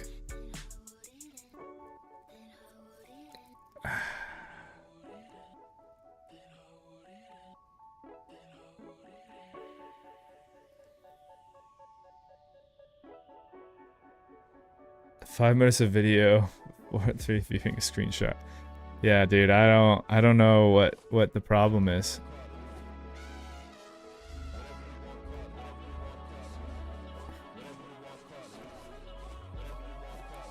Something got messed up.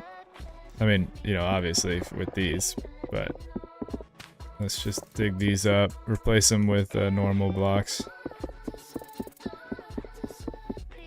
Something is eating your RAM, my guy. You are probably right.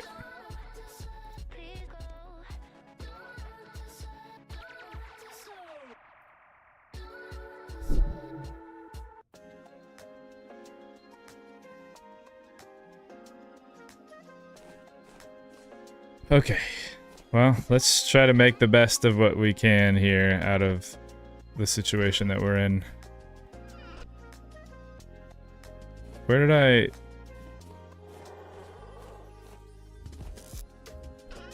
Oh, I was about to say, dude, if I just got the copper bits that I made despawned, I'll be so upset.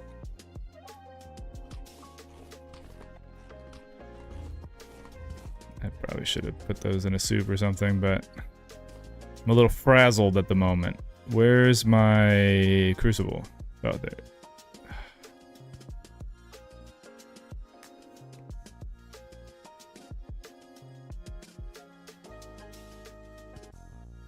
Do I have like a bunch of other stuff open that's causing this problem? I mean, I do have like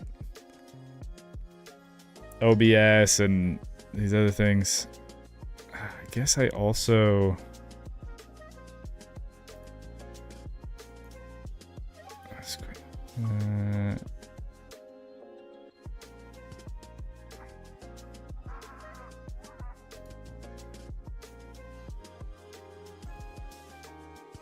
Whenever I move my mouse too fast, it freezes. Oh no. Okay. Yeah, man, that's rough. We'll just move our mouse slowly. Another thing that it could potentially be is before stream today, I wanted to improve the audio quality a little bit, so I did add in a noise suppression filter in OBS, and it does say that it draws on your CPU a bit. I didn't put too much stock into that, and maybe I should have. Maybe it underplayed the amount that it draws on your CPU. Or I just, you know, classically was just like, ah, that's fine.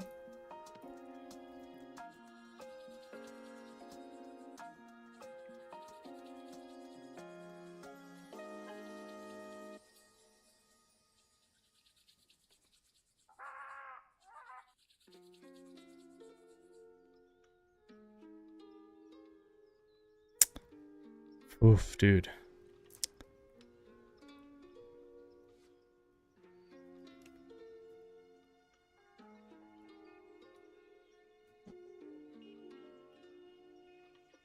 This is rough, man. If it continues on like this, I might have to just end stream early, because that's not fun for anybody. Ah, that really bites.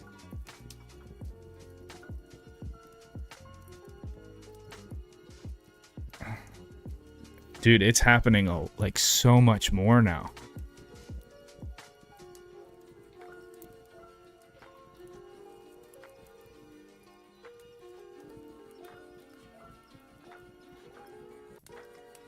Oof. All right, hold on.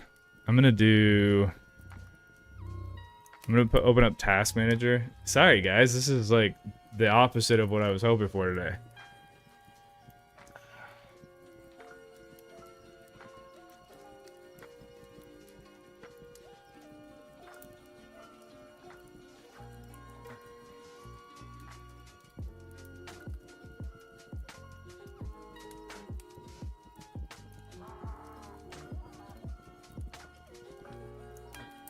Yeah, dude, I think it is RAM.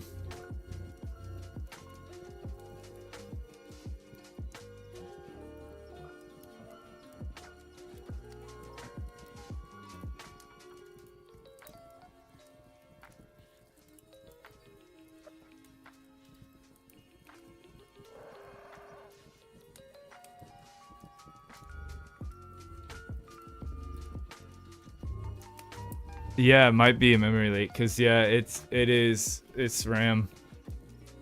Everything else is looking relatively fine.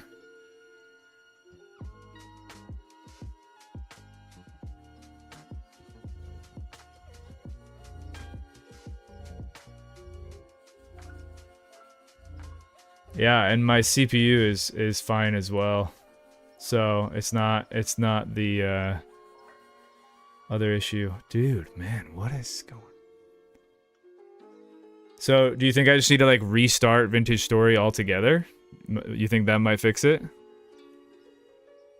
I mean, probably not long-term fix it, but let's at least try it. I don't really have a lot of better options here. Cuz yeah, every time it just spikes up like that, it's just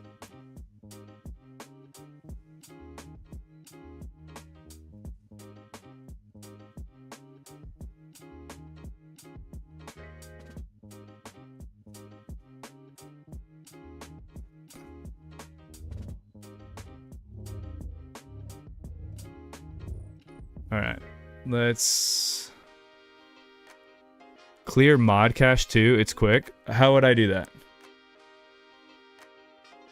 I would just like just go into the config files and then just delete everything and have it regenerate.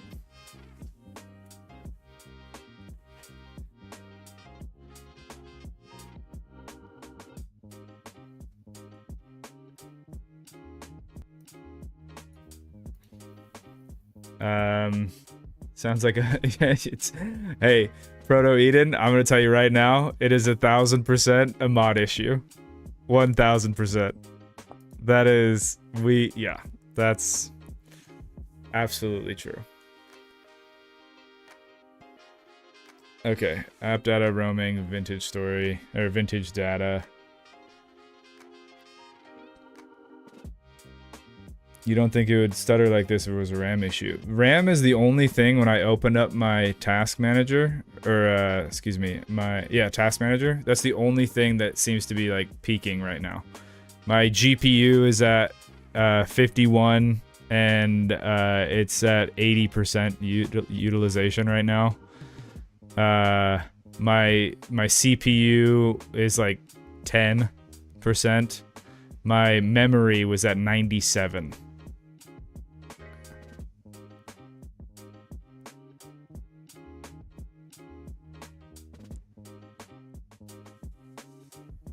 All right, let's do what the people have suggested here.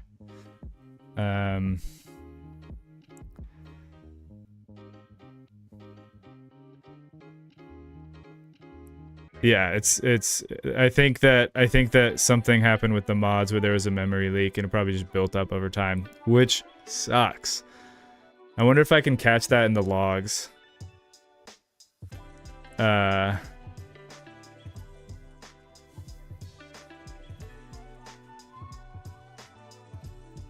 I love democratic tech support. Hey, me too. Appreciate it.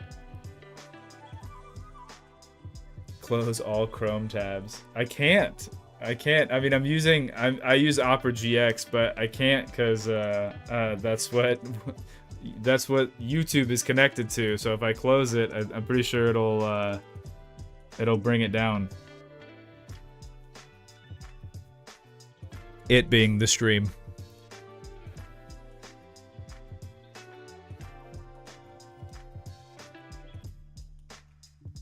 Man's got 37 Wikipedia tabs open on his other monitor. Oh, man. Opera tanks my GPU. My GPU seems to be doing fine. I guess seems to be. It's the key word there. Okay, well, let's let me close out of the game here. Hey, look, my memory utilization just went down by 90%. Amazing. Wow, this computer is running so much smoother. All right, let's do what the good people have said. Let's run app data.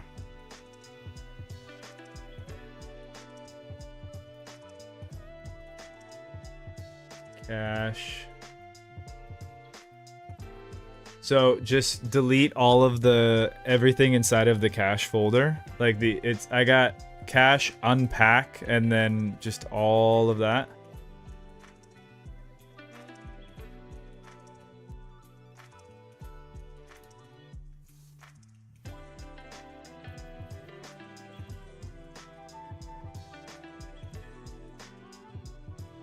Yeah, memory leak. All right, well, I'm just gonna let's just see how this goes, I guess.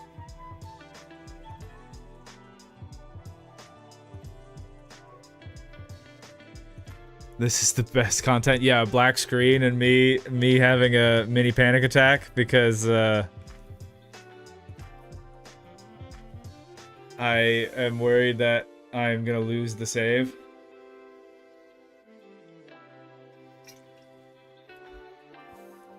It's okay. I can always rebuild.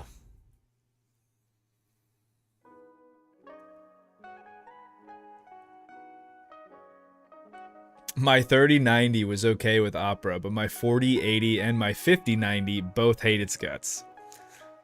That is crazy. Just Microsoft customer support. It will have to reload your mods fresh, but it solves some issues.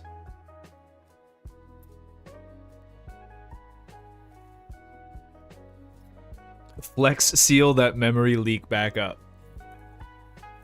Love it. Okay. Alright, well, let's relaunch and see if that fixes anything.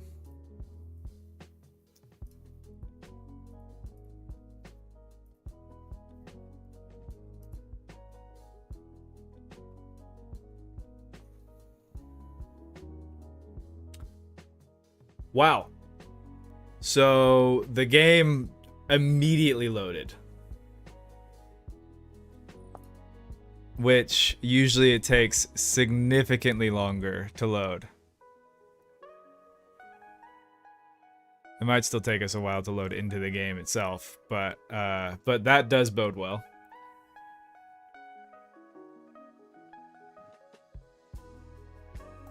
We're here for you, man, not the game. Ah, well, thanks, Merlin.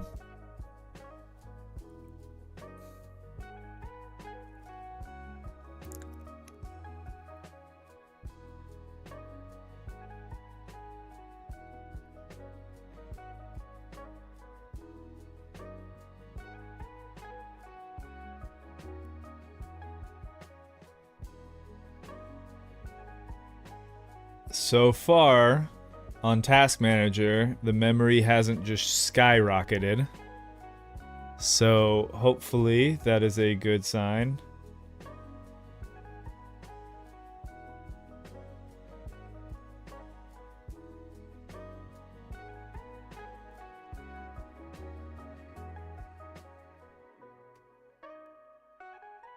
Proto Eden, I have 96 gigs of RAM because that's all my motherboard would take. That is insane.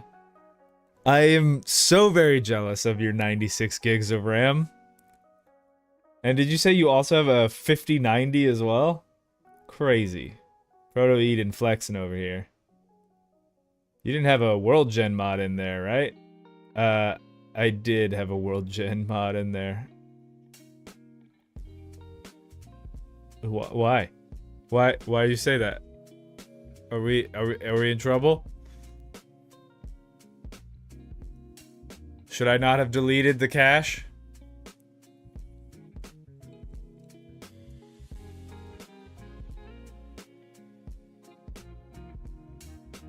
And with 96 gigs of RAM, you can only make 4 Chrome tabs work. Okay. Alright, so right now it says we're at 55% memory utilization. But let's see if we can get through the rest of the stream without wanting to pull our hair out. I guess we didn't save that we put logs in there.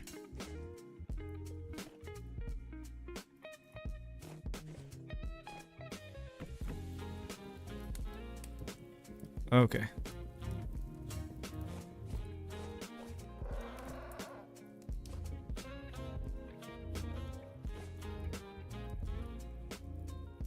Alright, the memory doesn't look...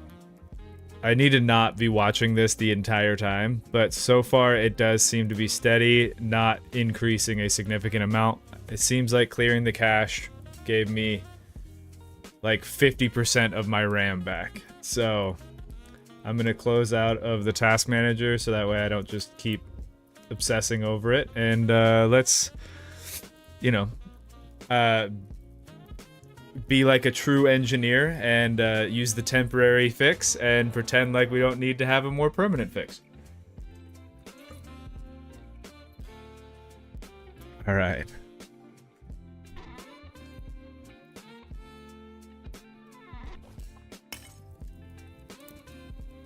And let's heat up the copper by 2. Ooh, what's up, Rick? VS always eats RAM. I just restart if it gets a bit rough, like once every couple hours at most. You don't think that's a memory leak with like some of the mods that we use? Or do you think it's just via Vintage Story itself? Because I hadn't been playing that long today.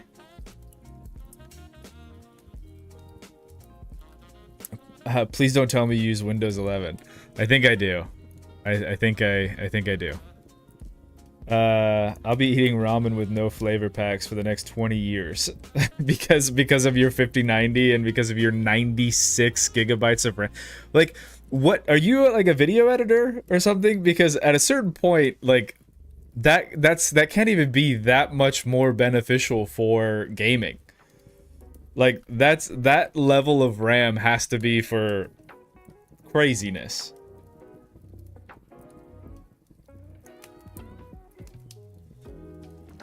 Chunk loading, I'm guessing. Perhaps. I guess I'm gonna need another piece of coal.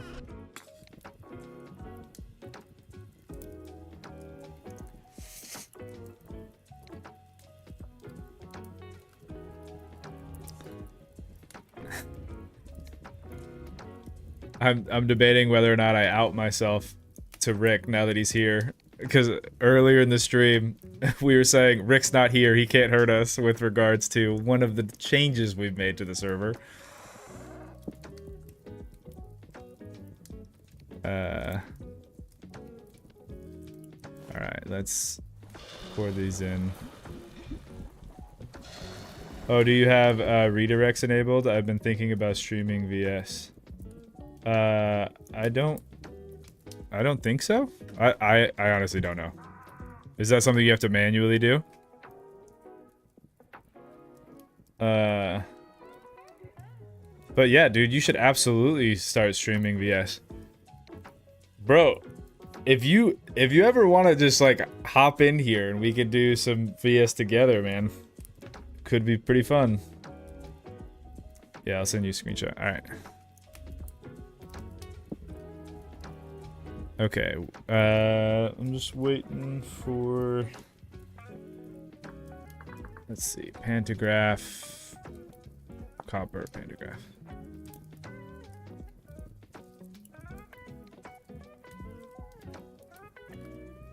Yeah, mainly we just need the copy and paste feature that goes with it. And then also using the pantograph, you can turn a normal chisel into a QP chisel. And that is what we want. All right. I should probably take this opportunity to get some more food. I don't think I have...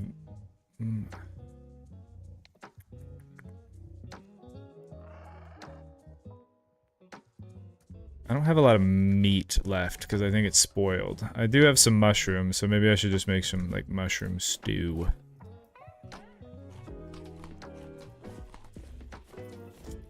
Okay. So we'll check in here.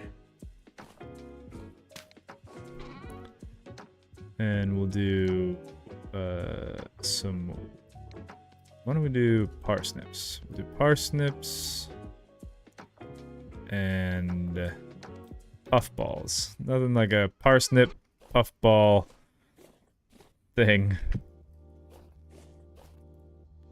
I guess we'll just cook out here, that's fine.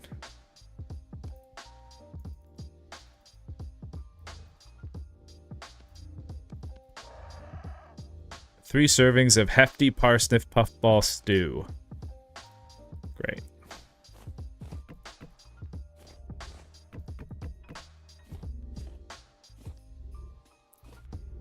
Oops.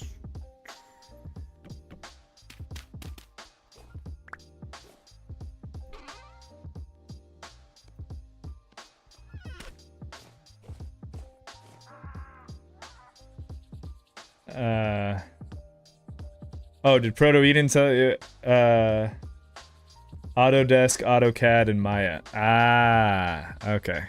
Yeah, that explains it. Flop. It made a video running Minecraft with an AMD Threadripper and an NVIDIA 6000. And 256 gigs of RAM, so that means only 3 or 4 hours of modded VS. That's an insane number. Yeah, I wouldn't even know what to do with all that. Actually, yes, I do. Let's be honest. We would have 1,000 mods on VS. That's how we would do it.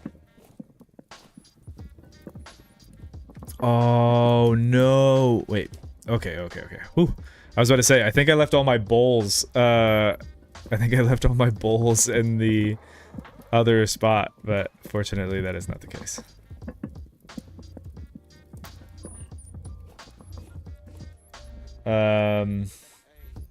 Speaking of D&D, what are the favorite classes and why is it Paladin? Paladin is pretty awesome. Also a big fan of Warlock. I think Warlock narratively is really cool because you have automatic ties to in-game lore. I think Paladin kind of similarly is that way, but I feel like most of the time, at least in my experience, when you have like a cleric or a paladin, the relationship a cleric or paladin has with their god is very like please, I don't know who you are, or maybe I do know who you are, but you don't really like answer my stuff, because if you could, then why wouldn't you just fix all the problems? But a warlock, it's like most of the time your warlock story is, okay, I was desperate and I made this pact with a bad dude and now I have powers, and then your story over time gets into, how do I get out of this pact that I made when I was at my weakest, and how do I fight this thing that is controlling me? You know how it goes. Warlock is just an edgy cleric, changed my mind. I mean, you ain't wrong. I will make a sacrifice to the chisel gods to make up for my absence. Warlock is a war mage. D&D Beyond, so you can fumble around for 5 minutes just to make a casual ability save roll. Yeah. I think that I will say I've also really started to enjoy just playing a fighter.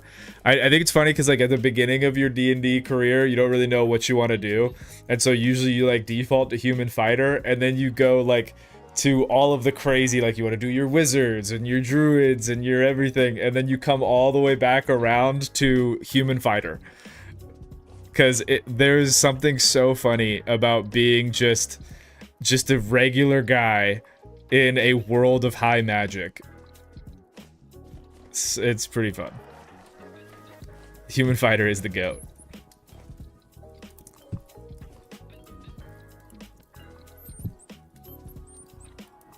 Bonk good.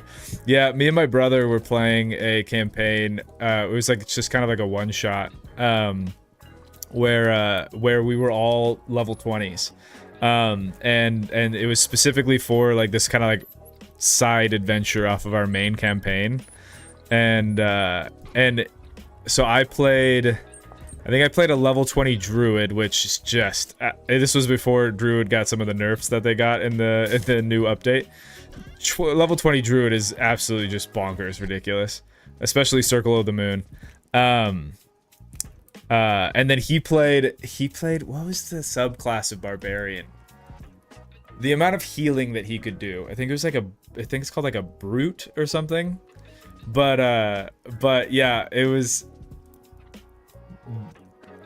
he was like a brute barbarian where he healed if he ever got below half health. His amount of health, his health pool was just absolutely bonkers, and he could attack 4 times. Yeah, it was just a blast. At one point, all of our level 20 characters were talking about how like we could basically nuke an island that we were on. And then he's like, I could destroy the island too, it would just take me a little longer. I just have to bonk a lot of things. Level 20 druid is just playing a god. It's silly. It's true. Druids are... I mean, I understand why they decided to go and nerf some of the stuff. Because, yeah, druids can really get pretty wild. Druids have just as, like, almost just as many spells as, like... I guess wizards can get more spells because that's, like, their whole class. But usually they don't. So it's like, druids have access to... almost, like, how do I say this? Most of the spells. Second only to the wizard, but then they can also be a martial class. So your druid kind of fills whatever role that your druid wants to. It wasn't a zealot barbarian, because that one's still in. This was, I think it might have been like an Unearthed Arcana class or something that just got absolutely vetoed because it truly was crazy. Dude, 2024 open hand monk.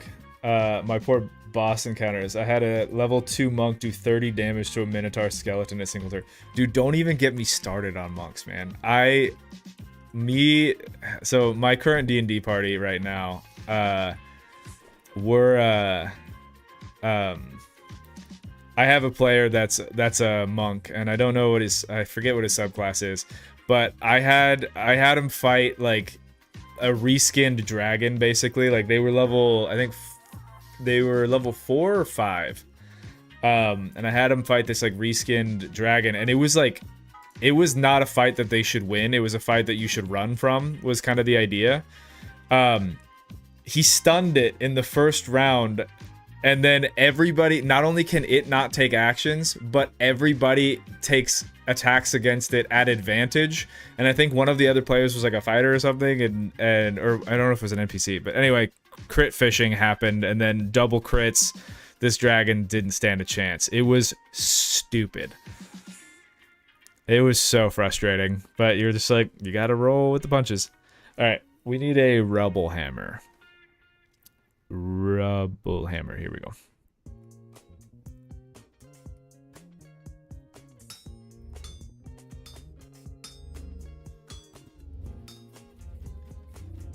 Oh, rubble hammer wasn't, it's not 2, is it? Let's not look it up. Let's just work with what we got here. See what happens.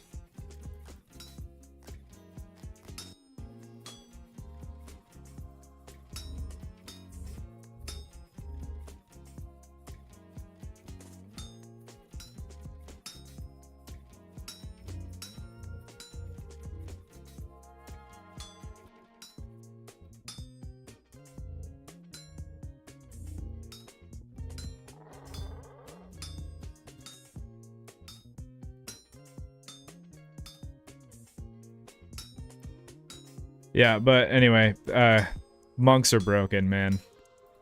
I will say, like, I think that they're in the new update. I think that there was a lot of effort put into like, okay, how do we increase the these martial classes and stuff, which I appreciate because I definitely think spellcasters got more love for a long time.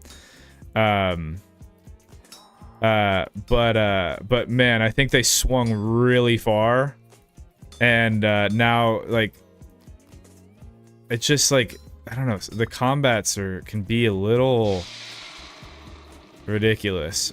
But that, I mean, I will also say I feel like I am newer to DMing. For a long time my brother was the DM, and so I'm definitely struggling from new DM problems. So balancing fights is always kind of a trick, and I think a big part of it is just because like the way that it's worked out with our campaign right now is that you go like one big fight and then you like rest for a while and do like espionage stuff and like spy stuff and whatever. And if you play like that, then they don't really use the resources. So they can just use like every one of their spells and every one of the like abilities that they have. They just can go full Nova in every fight, I think is the best way to put it. And if you can do that, then the normal like CR rate, which is honestly broken regardless, but it definitely doesn't work out that way. Okay, we have our copper rubble hammer. We have our copper pantograph. Those are the things that I needed in order to continue this build and kind of get us to where we want to be. Let's we can probably make, I have this, so let's eat that. Doing all right there. Ooh, I don't think I brought my... I didn't bring any water with me. That was maybe a little bit foolish.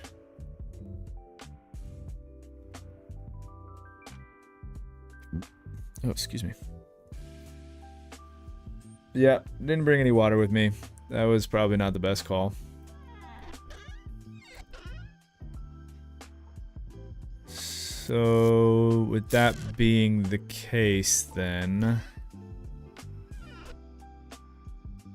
This basket's empty, right? I think what I'll do, because I don't want to just drink pond water. So I think what we're gonna have to do is head over to the other spot right now, and we'll sleep over there.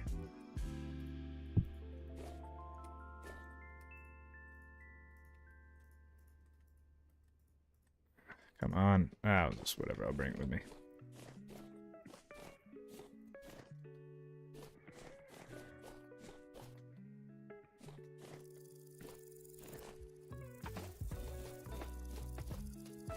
Okay. And we're going back with a little bit more storage, which is also nice. Oh, I have my helmet on. Oh, well, you know, whatever. We'll bring it. I think VS should have different tools for smithing, like to smith more area at a time.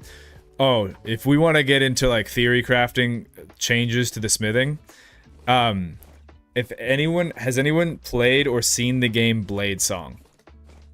Because if you have, I want Blade Song in Vintage Story. For those of you who are unfamiliar with Blade Song, what it is this. It's this game where you can do like so much cool customization stuff, and like you forge weapons for people, primarily blades, but people have figured out ways that you can kind of mess with the system and create tons of different cool weapons.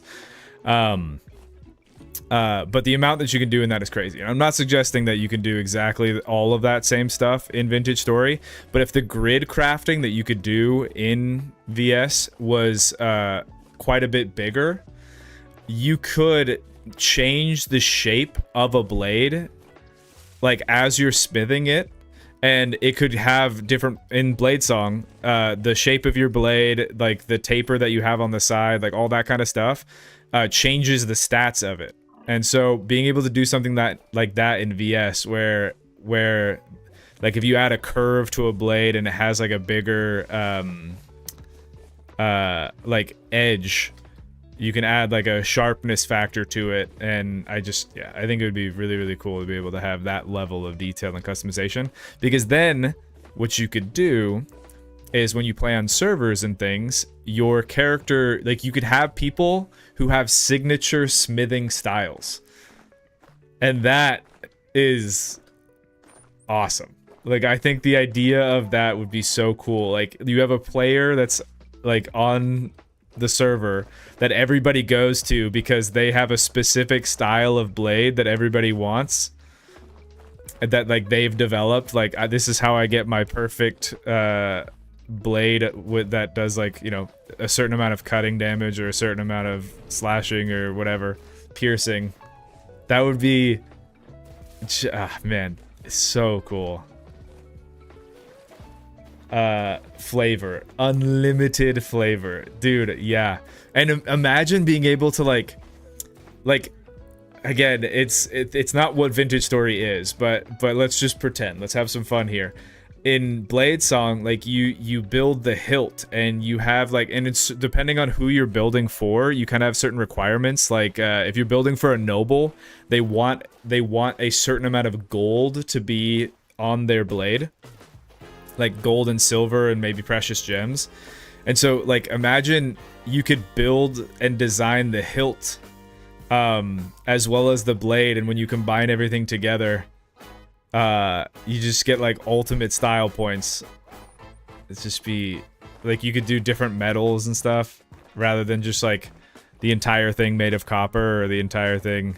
I mean, like, the blade would be made of copper in this case with where I'm at right now, but like, you could have a hilt that's made of, you know, a really nice wood and then, like, inlaid with gold or something. It'd be super cool.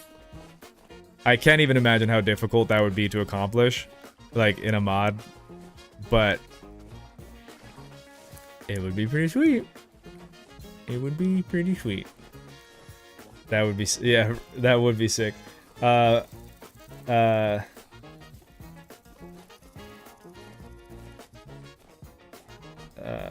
billet you start with in VS could probably have a huge impact. Yeah. Yeah, I mean, honestly, that would be really cool to do like even a more simplified version of it. But either way, something trait based could work. It would need to be It would need to be recipe based. Yeah, you're right. It probably would need to be recipe based. Yeah, I don't know. I mean, I don't know how to make it work. I'm just saying. Computer wizards. There's an idea for you. It would be pretty stinking sweet.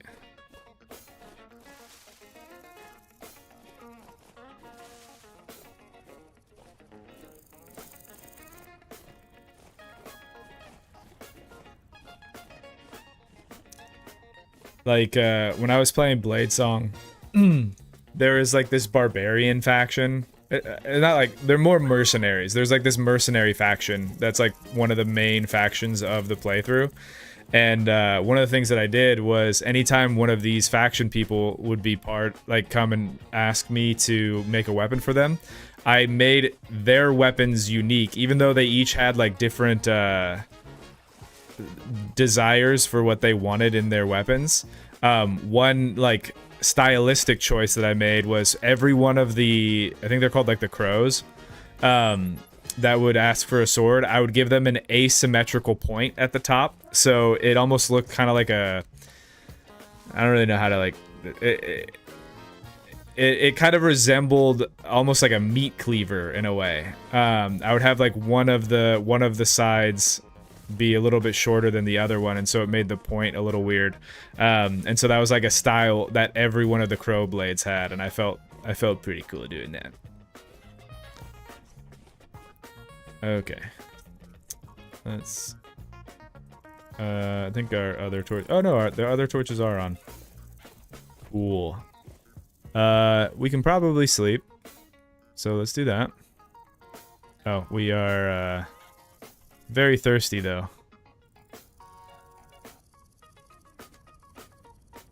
It could totally work. Anything that adds specificity to multiplayer would be peak. Dude, 100% agree. 100% agree. Alright, I need to place this down and take the old bear helmet off. And let's grab some liquids. Oh no! Was that rainwater? Why?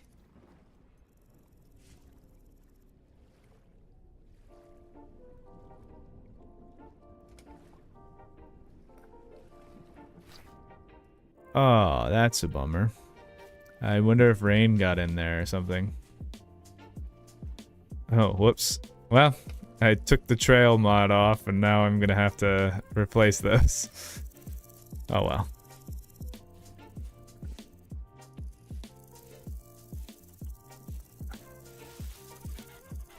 Yeah, I have all this low fertility soil, so not a huge deal.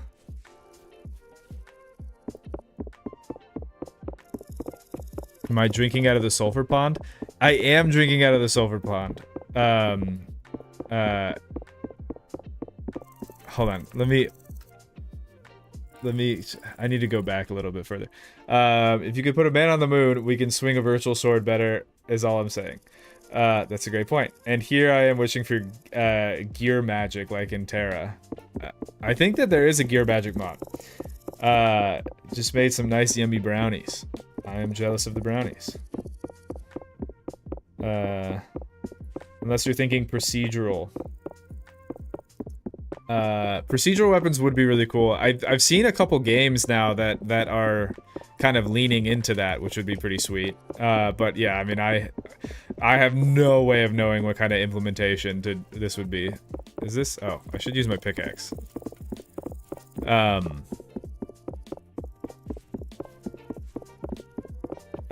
What faction came to me? Uruk Chopper. Where your guild... I miss massively multiplayer where your guild is specialized onto weird game aspects.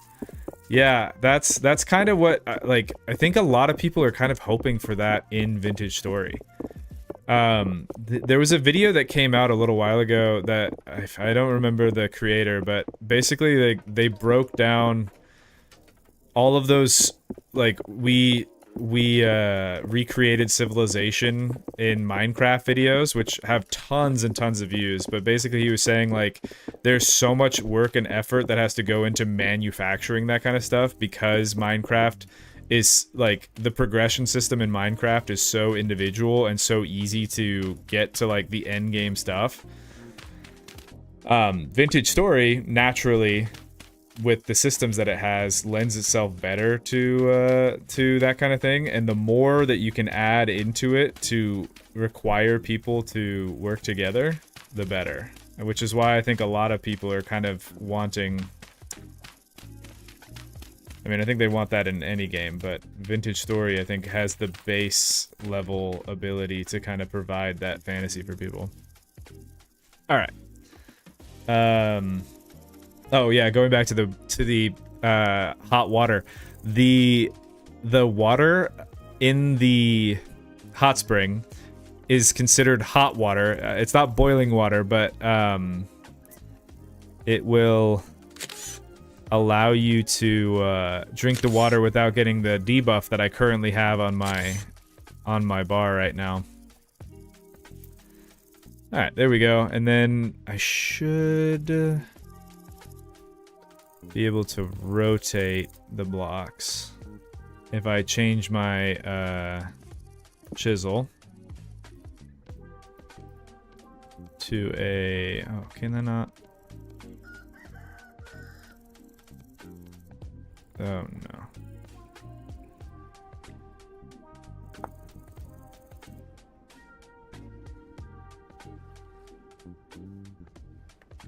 Do I have to do bronze before I can have a QP chisel that lets me, like, rotate stuff? That bites, man. That really bites.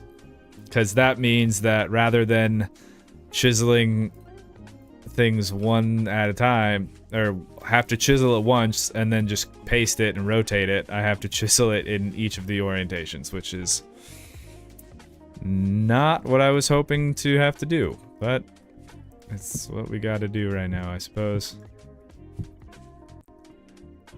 Let me open up the...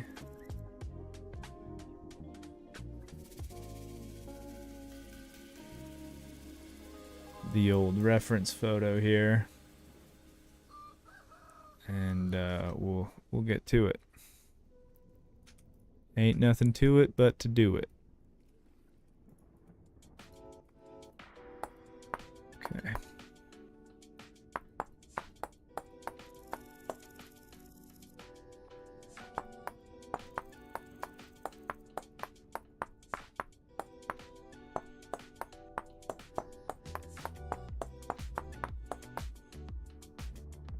And we are certain that this will not let us merge paste or paste and material, so sure enough. It's a sad truth that we're living in right now. Okay.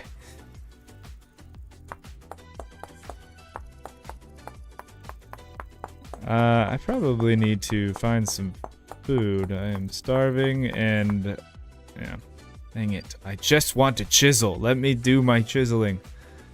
Where are some berries?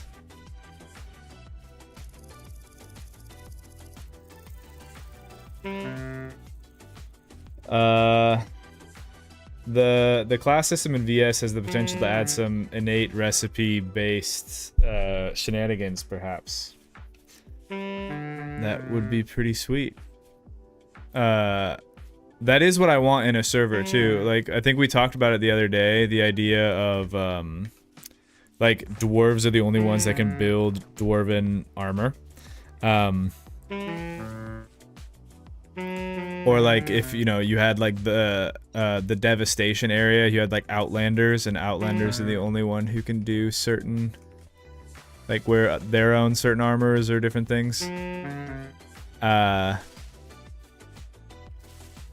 also think it'd be cool if outlanders could get food from like Bowtorn and other like rust monsters. Like they eat the monsters, which I'm pretty sure lore-wise would technically be cannibalism.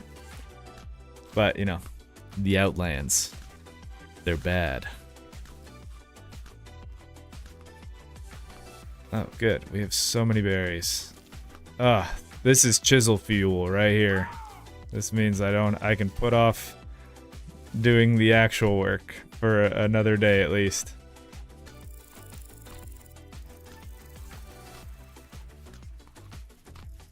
Next time I run back to the house and come back, I'll probably grab my butchering hook and primitive table and bring those over here so we can start having meat.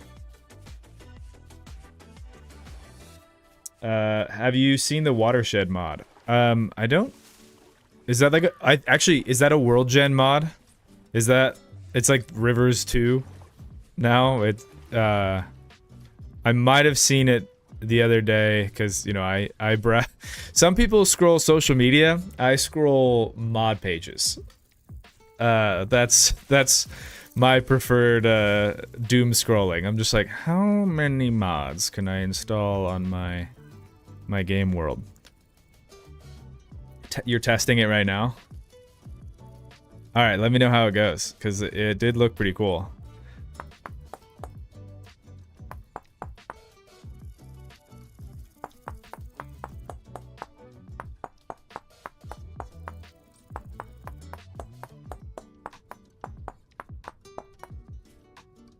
I gotta at least like get a house that I can move into during this stream.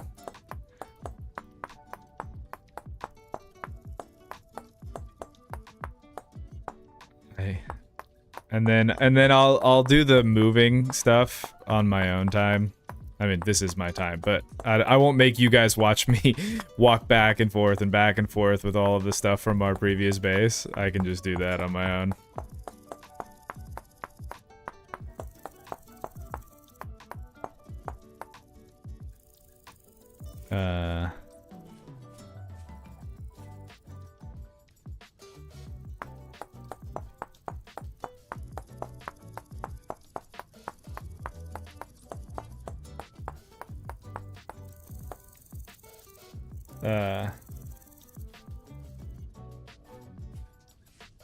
Let's see.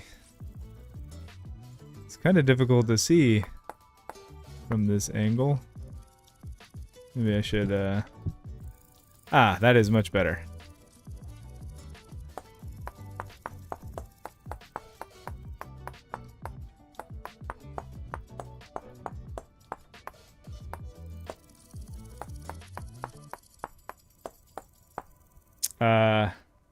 First house is gonna have every block chiseled. No, just some of them. Most of them maybe, but not everyone. Although I have seen some people's builds where they kind of do that, and it's just amazing. I'll have to find I forget what the channel name is, but they like don't even talk in their videos.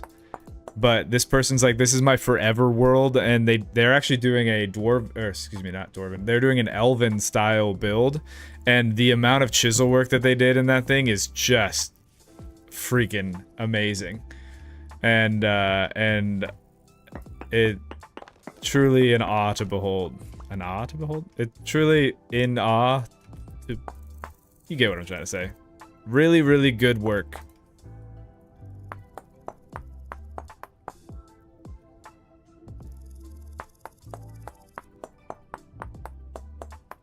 The way that they like were able to create these really nice like curved patterns in these what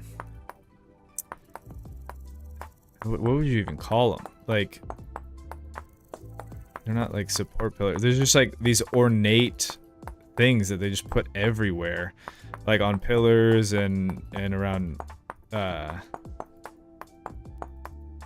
windows and kind of everything. It's just this really, really nice, like curvy, angled embellishment that works really, really well for them. They also made an aquarium, which I thought was super rad. They just had this like pond that was around one of the buildings that they made. And so they were like, you know what, why don't we just throw glass down here and then it'll be this really pretty aquarium. And it works so well.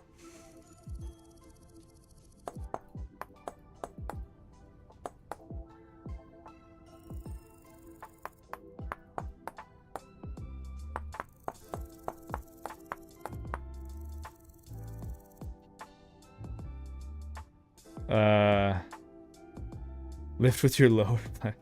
Wait, what? I wanted to play on a community server and saw a lot of VS, but then I bought it and was overwhelmed. Upside, I have an aqueduct blueprint in my creative world.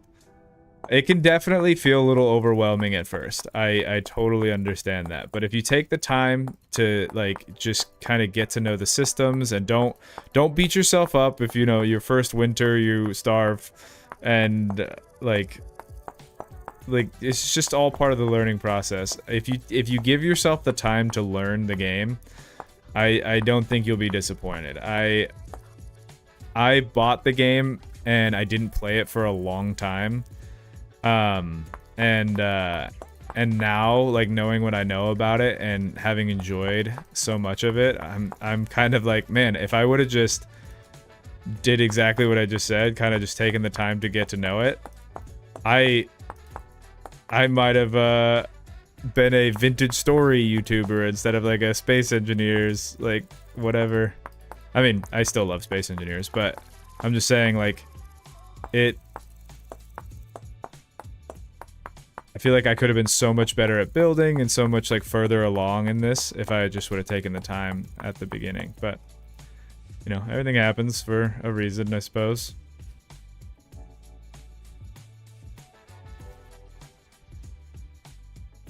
Okay, so then we'll put this up here.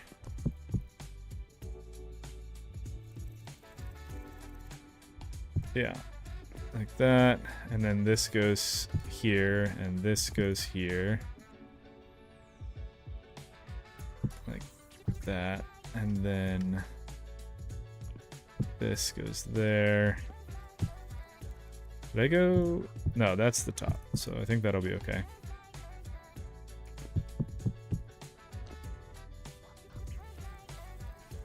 Alright, there we go. And now, fortunately, since I did the chisel, like, alright, I did all the work here, I can put that there, and these here, and now we can take our handy-dandy pantograph, and we can paste this shape, paste that shape, paste that shape, and paste that shape.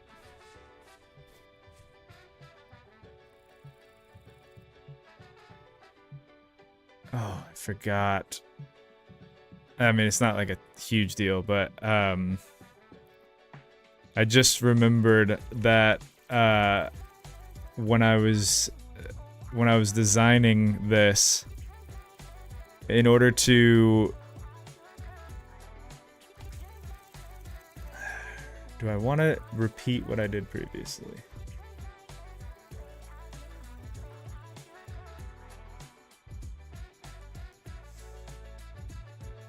All right, let me tell you what I did, and then, okay, so remember when I was at the beginning of the playthrough? Oh, Chaos is here. What's up? Good to see you, man. Okay, sorry, I got very distracted. So at the beginning of the playthrough, if you caught the beginning of the stream, I was talking about how the solution to Dwarven architecture is a pentagram. No, not a pentagram. A pentagon. Goodness gracious. It's a pentagon. You need an upside down pentagon where the flat part is at the top, which is what we have here. But what I did in the previous to make it look a little bit nicer and kind of go off the like offset the block a little bit is I actually made it so these didn't go all the way up, but instead were like this.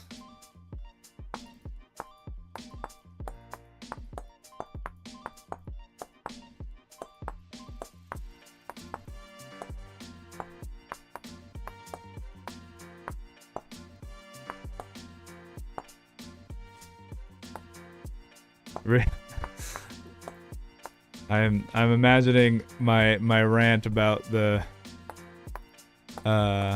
Pentagon is probably people are like, what is this guy even on about right now?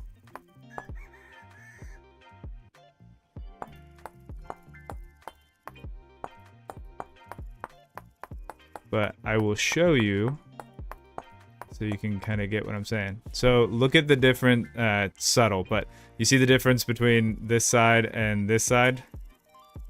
Like if I took this away.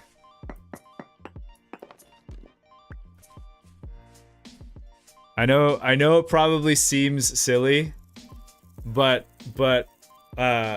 again, the amount of time that I put into the test builds and stuff like that, that change was significant enough, at least to me, to warrant some changes.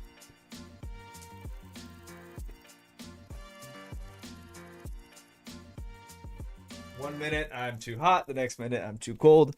Okay, we're good. Let's put this back. It's alright. If you think I'm crazy, I get it. I think I'm crazy sometimes too, most of the time too, honestly. But to me, it is a significant enough difference visually. So we're gonna fix it.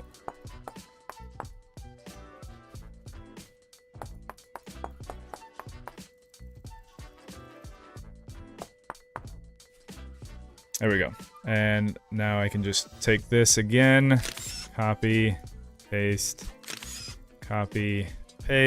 and then set those up and copy, paste. Do you see the difference? Do you see it? Do you feel it? You feel it. It's a feeling. Yeah. Okay. And then, since I did it that way, I'm pretty sure, yeah. Because the reason I said that is because it felt too tall. Because we counted. Now that I have the half slabs on the top, looking at the reference photo, I can take these off.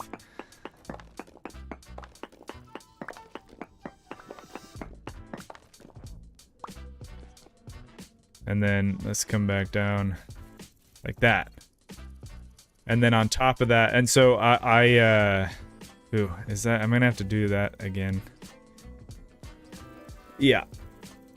So on the reference or in the thumbnail, I had these rounded off or they're at an angle as well to match this angle on the inside, which made it look nice. But I'll worry about that part in just a second. What I want to do is kind of get on with closing this off a little bit. So we have our wood piece here. So we'll put that there. And I actually, on the inside, I think I had these go up to match that on those sides. So we'll do that over here as well. I don't have any other dirt right now, so we're just gonna fill this in with gravel. And then we'll do that, and... Okay, that's right. No. No, no, no. Not that.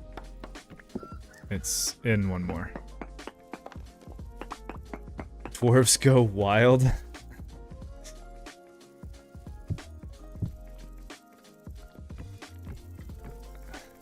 And this is gonna be the window.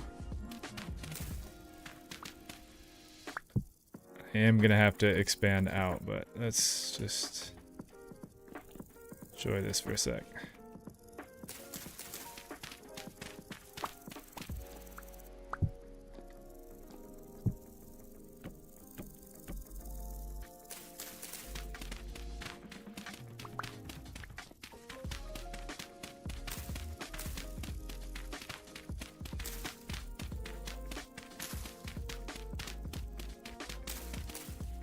That's fine. Okay. And similarly... Oh, man, I wish I had my wedge. I did some... So, I remember how I was saying, like, there's a QP chisel tool thing where you can, like, use a planer and move things down or up or, like, just kind of nudge them? For the windows and stuff that I did, I took this block right here, but I nudged it. I can do it. I can do it. It's fine. I nudged it a little bit so it was offset, so that way I could get a little bit of extra detail, because I wanted the window to be a little bit further down. And so I actually...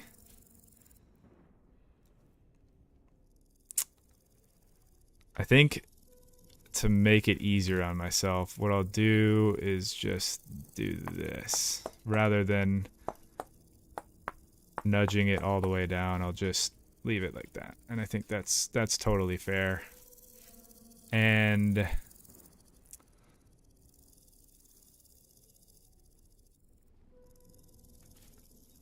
yeah, I think that'll be fine. And up here, we lost the music. Let's play it again. That, and I also did something kind of similar on this side as well, so I could give myself some extra room for details and fun. Yeah, gotta make some allowances for us here.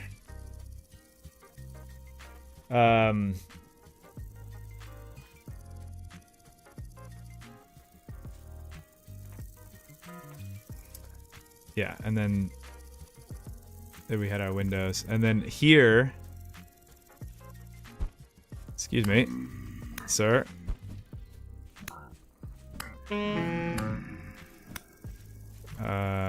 Dang it. Wow, those berries really went fast. Probably should have had some backup berries.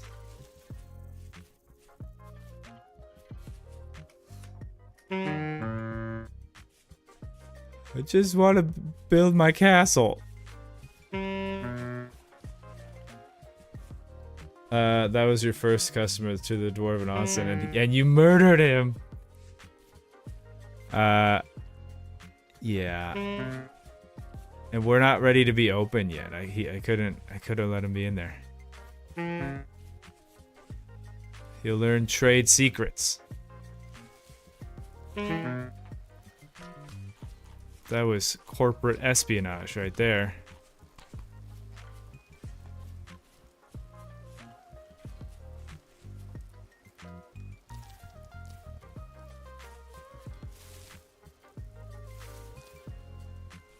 Probably should really go hunting soon. I just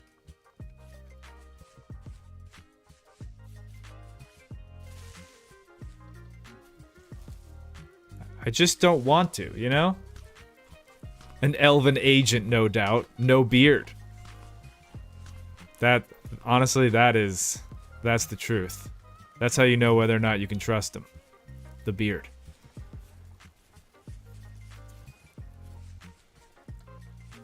It probably helped me to not use the food that I just got if I stopped sprinting everywhere. Backup berries, you mean snacks? Yes. My pocket berries. My snacks.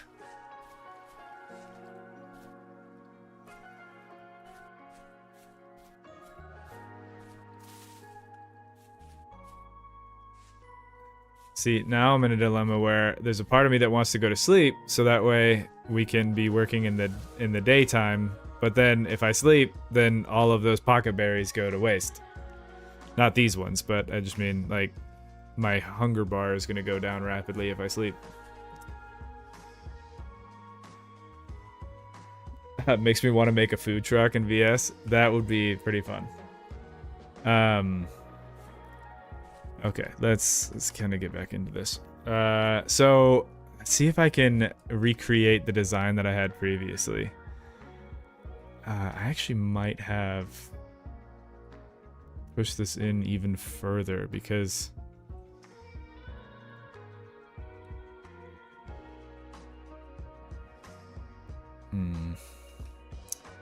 yeah, I think I actually had this. I might just redo these. Like I was saying with the hand planer thing, I pushed them inward. So that way the angle was a little bit, like it started further up on the block. So that way I could have some more design room up here. And then what I did was come right there and then I started up. I think I left like two.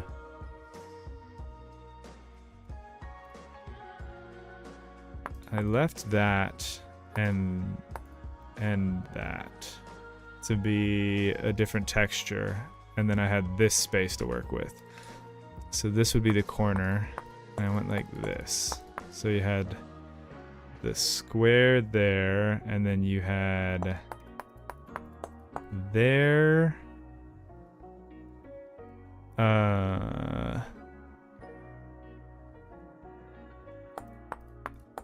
There and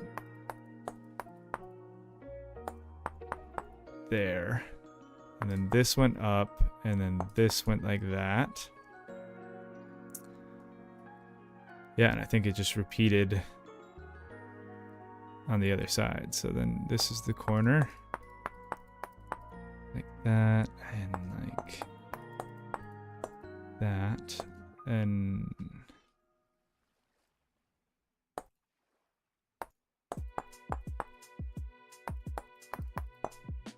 this goes up like that and across here, and then this goes out like that and then down. Okay, and then the same kind of idea down here. Like that. Like that, and like this. Up and over. Down, over.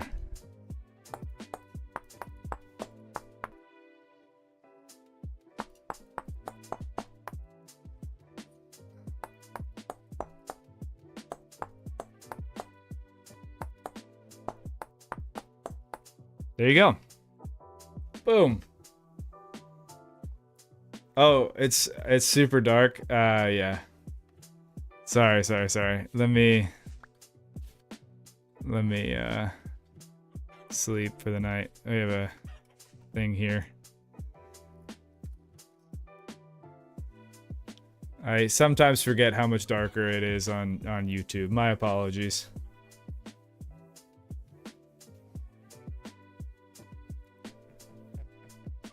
All right, let's get back into it. I'll show you what I did. So here's the design here. And then I I have these. I would use the ashlar blocks. That's what I used in the test, but I don't have them available to me. So we're just gonna have to use the polished blocks for the time being. So then I put this in like that. It's not the same effect, but you know, well, it's what we're gonna have to work with. And I did the same thing down here as well.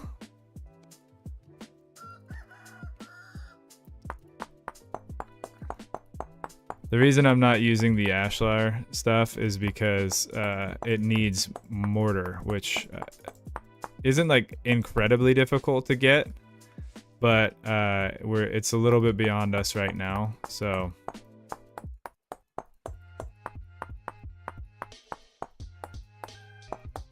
honestly, I probably could, yeah, I could just do that, and that would be easier. Cool. And then we'll just copy, paste, and materials. So we'll go like this and throw that there, and then go like this and throw that there.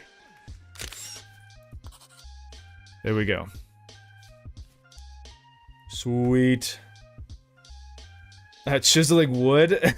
It's, yeah. I mean, I know it's blasphemous for the dwarves, but I needed some other texture. I couldn't just do granite. Yeah, I think I'll do this and that and that, like that. And then for the windows, what I did was, believe it or not, I chiseled the windows. So I left on the inside here, like this, like that. And I took out big chunks like this.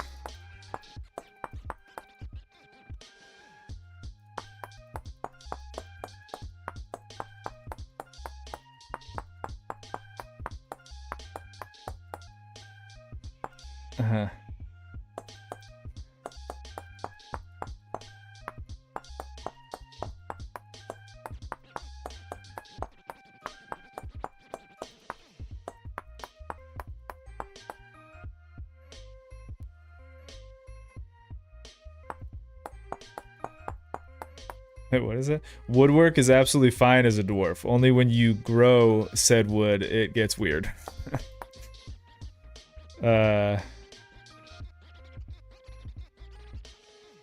Like extend the wood down so that they become handles of the axe heads. Ooh. Yeah, that'd be pretty cool. I definitely want to get into like doing statue stuff, because there's a lot of reference photos of like dwarven citadels that have the like the guardian dwarf cut into the stone on either side of the door. I think that would be pretty cool. Right now, this is the house, so we're doing house stuff.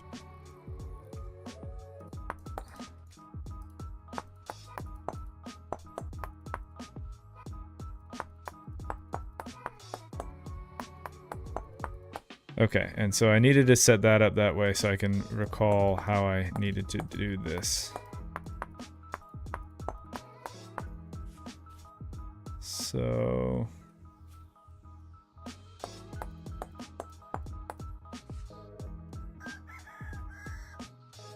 yeah, I think that looks about right. And then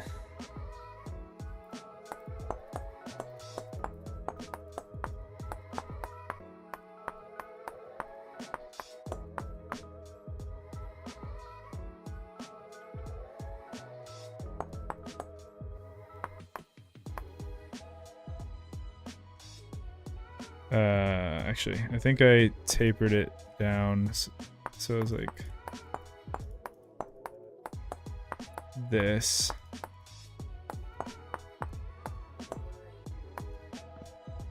No. It was 1, 2, 3. Actually, so I think it goes one more.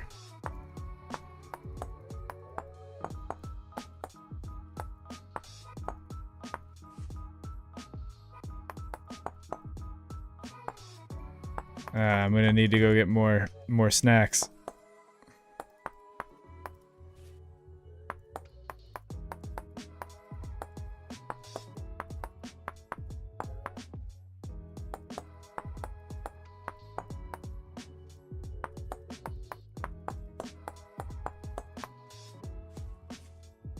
Yeah, that is the way that it was. Okay. And then similarly, we do the same thing over here, but now let's see. Can I... Yeah. Use the bigger one, and then...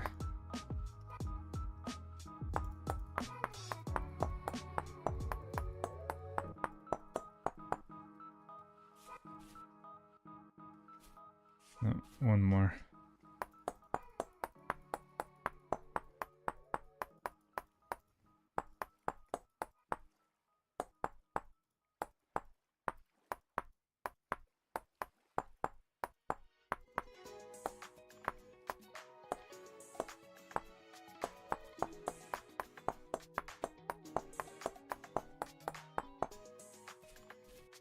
Okay, there we go. Yeah, I'm gonna have to... I knew I was gonna have to do it. I just was hoping I didn't have to. I am just gonna have to push this whole thing back to match what we had previously in order to make this actually look nice. Because with the overhang right there, I can't really get behind it. Oh no! Oh, I did it wrong.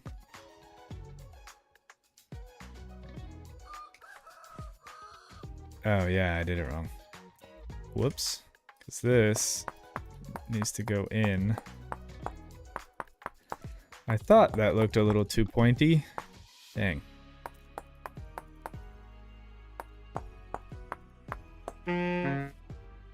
Ah, snacks. Funny though, the doors basically get made like gems in the weird tone. What? I've lost the thread again. And it's always Swift. Swift is always in the center of the conversation whenever I'm just like, what is happening? But maybe I should be saying thank you. It's probably because I get so lost in the chisel and you guys are having a good conversation.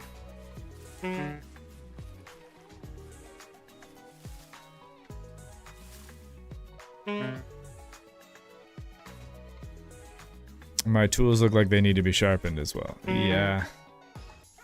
It's true. My grindstone is back at the other house though. There's another one of those big birds. And we got some clay. Let's mark that. Yeah. Shout out to auto map markers. You can just look at a thing and then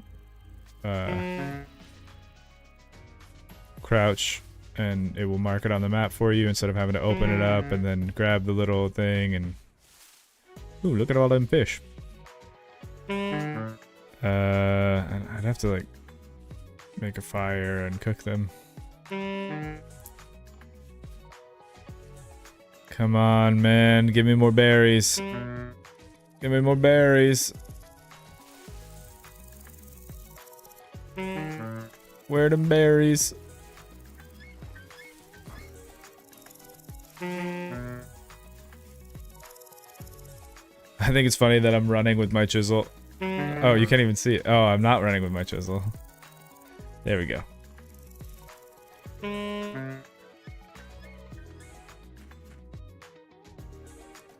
Oh, you know what? I actually think I remember somebody telling me that by having something in your offhand, you use more food that way for some reason. Nice. Berries. Snacks. We have snacks.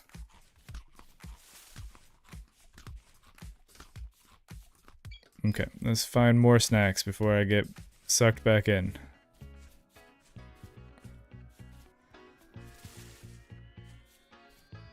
Rabbits are snacks.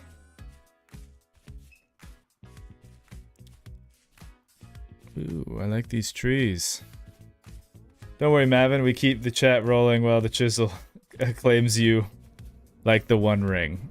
I appreciate it. I'm glad you understand. It's I don't have a choice in the matter. The chisel calls. What in god awful starvation noise? Yeah. Yeah, it can definitely be. I mean, I'll tell you what, it's a terrible noise, but it really does an effective job at getting you to stop whatever it is that you're doing to address that noise, because it's like, I don't want to hear that noise anymore.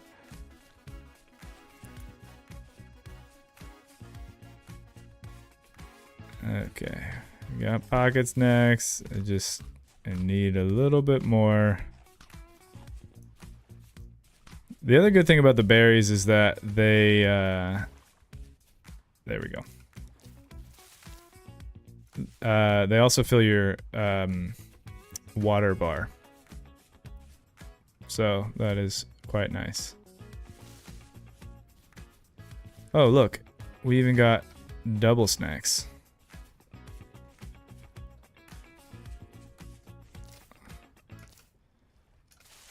Good. Alright.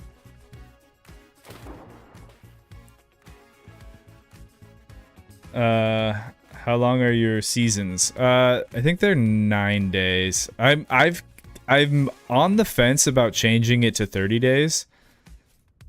The only reason I haven't yet is because I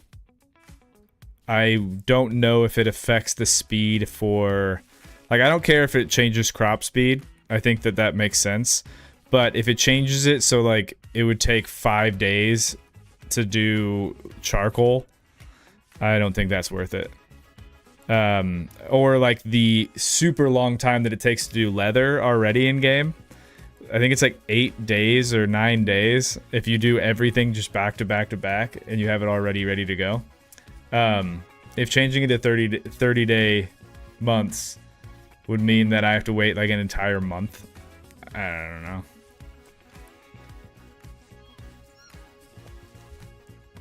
But if all the other stuff stayed the same, you don't think changing them would change that? If that is the case, and I can look into that, I would definitely be down with the 30-day months, especially because it would make winter more of a challenge. I mean, you have a lot more time to prep for winter, but your winter time would really, like, push you.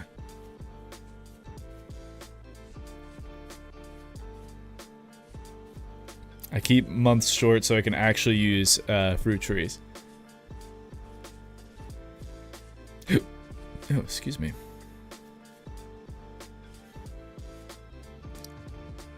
Yeah, I'd have to look into what things are affected by the. Oh, hey, look. Can we mark it? Yeah, there we go. Cool.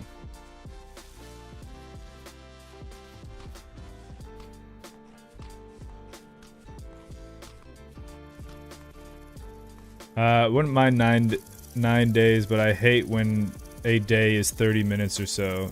I always set SE to have a 24-hour cycle. 24-hour cycle. I don't think I've ever played a game where I've set like an actual real-time clock. I will say, yeah, like really short days can be a bit of a drag, because you know you feel like you barely get anything done, and then you look around, you're like, oh great, like the day is already over, I need to go sleep in the bed.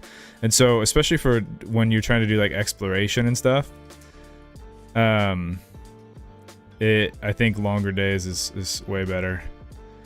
Okay, so I need my hammer in the offhand.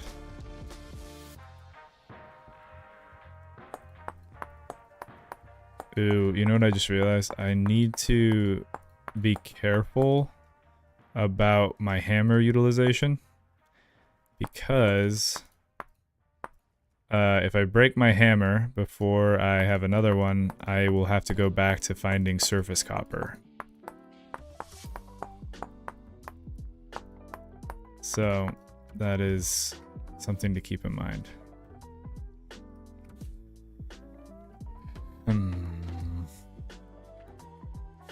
Oh yeah, and this also was supposed to be.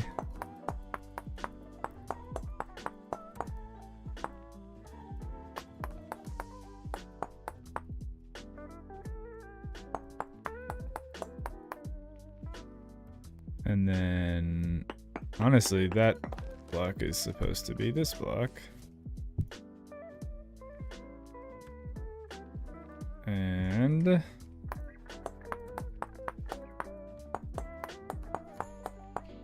that.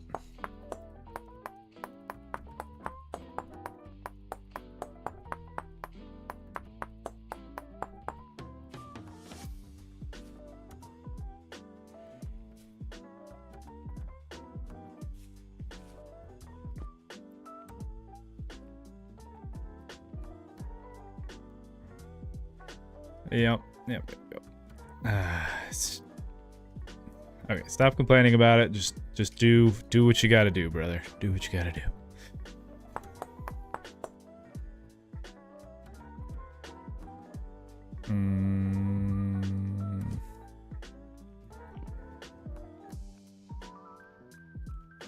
Right, and then it's two like that, and then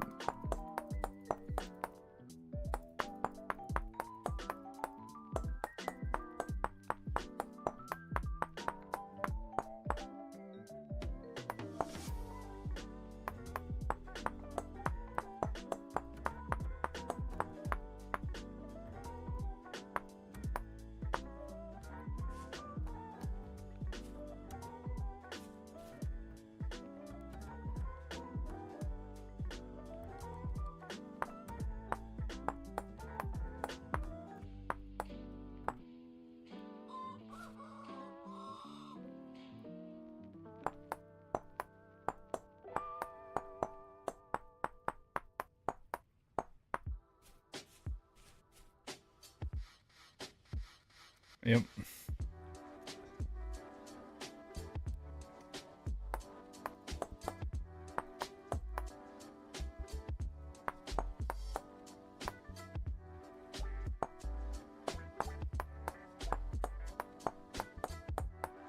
I saw this thing today that was like, what do you say to yourself to get yourself out of bed when you don't want to get out of bed? And the person answered, for Frodo. I thought that was pretty relatable. Yeah, and then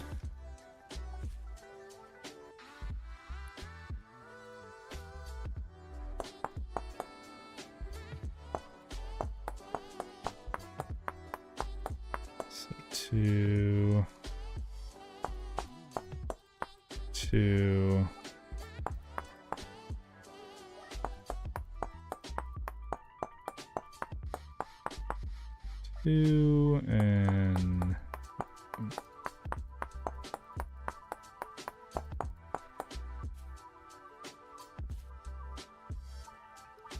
And then finally down to the real nitty-gritty. This is the part I was like, okay, hold on. But once it's done, it's done. Feel good about it.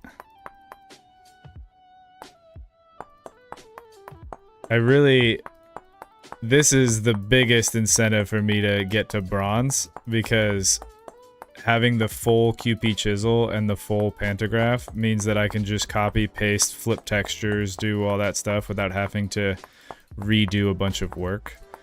But I just want to get this first part set up, and then we have a base to kind of operate out of that's not just made of dirt. But yeah, before I do any major extensions to this project, we are absolutely gonna have to get into the Bronze Age, because I don't want to have to re-chisel a block every time we want to change angles.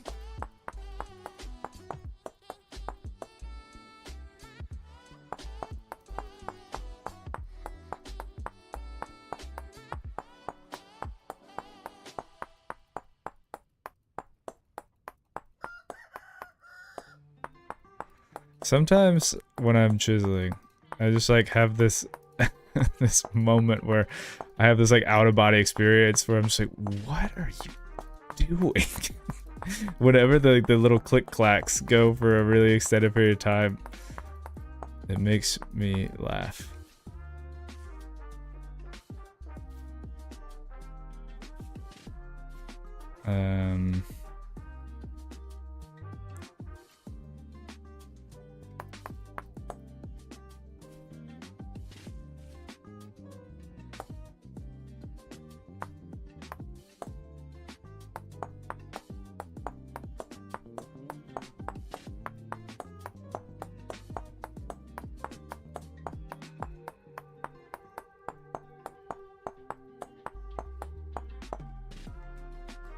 But on the other hand, sometimes chiseling, you can just really get in this like zen state, you know? It's hard to explain because on the surface it's like you're just clicking your mouse a bunch of times. But sometimes like there's a lot of, like in the world there's a lot of ambiguity in tasks. And it can sometimes feel a little overwhelming when you're like, I have to do this thing and I have no clear way of knowing what all of the steps are to get to that thing. But when you're doing something like this and you already have the design set, you just kind of have to grind away at it. Without ambiguity, it can kind of feel almost like, I guess like therapeutic in a way. I don't really know how to describe that, I suppose. I do need to texture this on the other design that we did. I had it actually, the outside of the window also textured this way to break up the cobble on the outside. The form is already inside the stone. You're just letting it out. It reminds me of IRL whittling. I've never really gotten into whittling, but I could absolutely see the similarities there.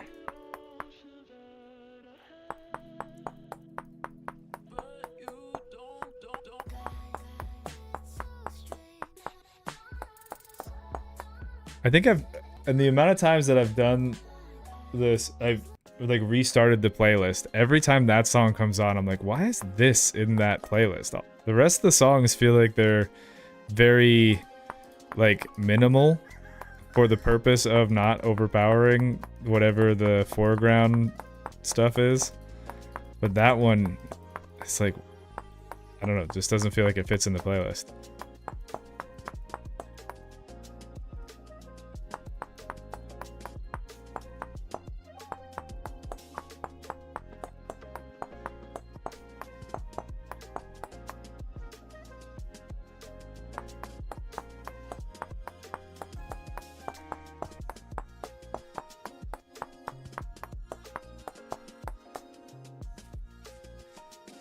Ah, sweet.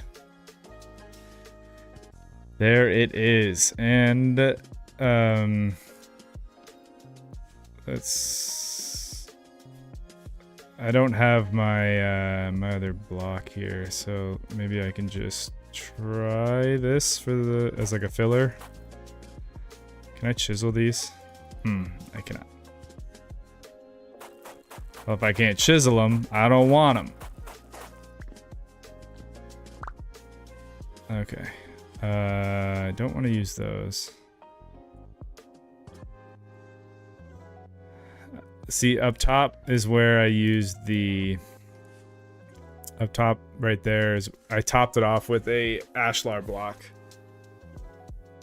But I don't have those right now. And I don't want to just repeat cobblestone. Let's... Where are my plugs? Oh, they're in my inventory. Good. Alright, let's get more of this so we can get more of the polished. Hey, I was just saying I needed a snack. Hello, little raccoon. I think the purpose of the song is that he can comment on not knowing why it's there. I mean, you got me. I feel like every time it comes up, I do say something about it.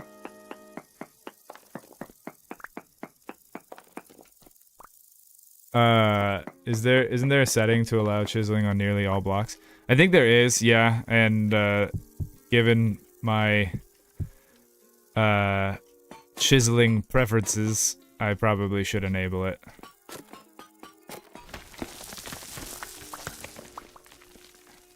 Huh?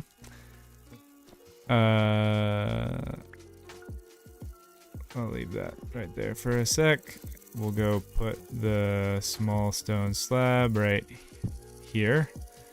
And I have my rubble. No.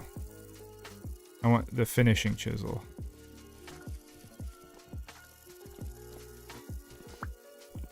The rubble hammer is to make the stone. The finishing chisel is to make polished stuff.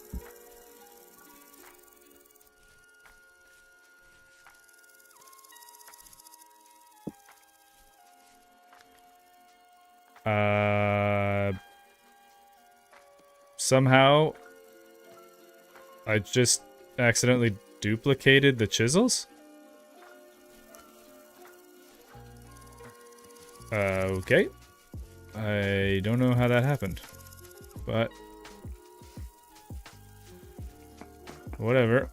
This one's broken. Oh. What? What is happening? Why did my spear turn into a chisel? You guys saw that, right? Oh, that's super weird. Alright.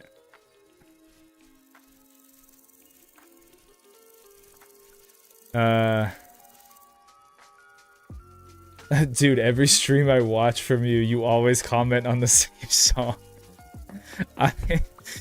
That's embarrassing, now that you point that out. I am going to make a concerted effort to not do that again.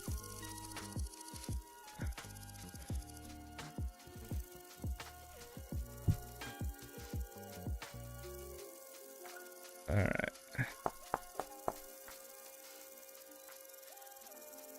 Oh, you know what I could do, actually? Let me take this one back.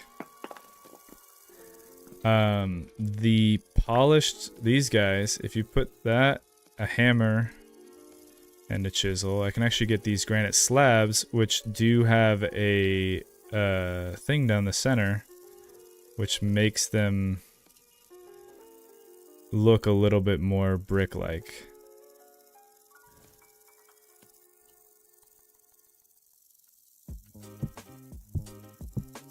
Which might work out in this. Yeah, okay. Yeah, that accomplishes a very similar vibe that I was looking for. Cool. And now we just have to do that over here. But fortunately, because I have the pantograph, that is a simple task of just copying and pasting. I just need to use this to make some more of these dry stones.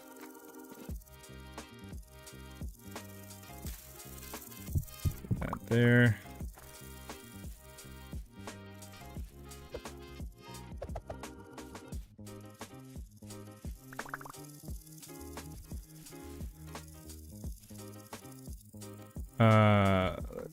Can we just like put some stuff around here? It's getting nighttime again. I know.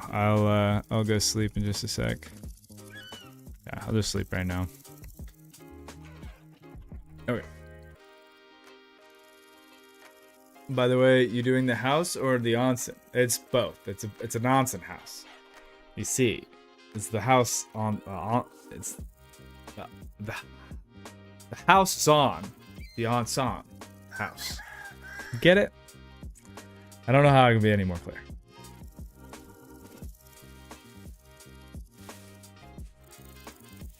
Okay. Paste the shape. There we go. And grab cobblestone here.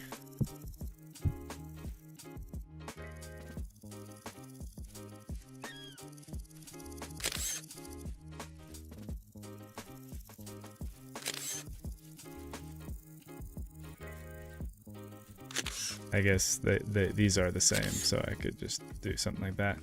And then what I meant to do in the other side was this, as well as this.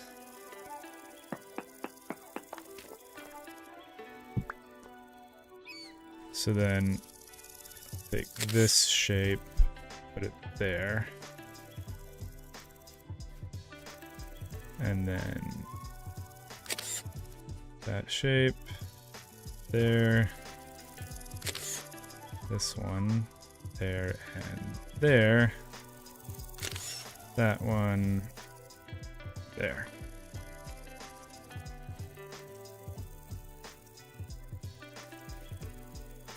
Oh, and ironically, there's a tiny little baby piece that I forgot.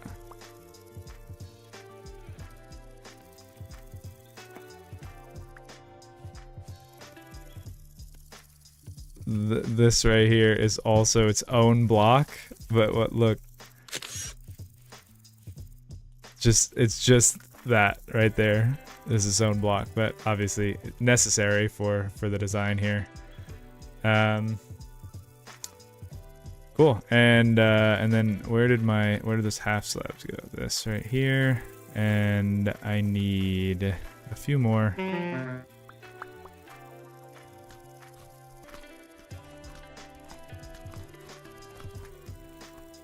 Which takes that and my hammer and get some of those going.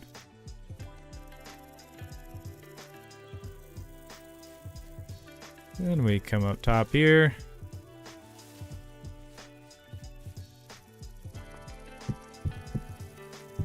Oops.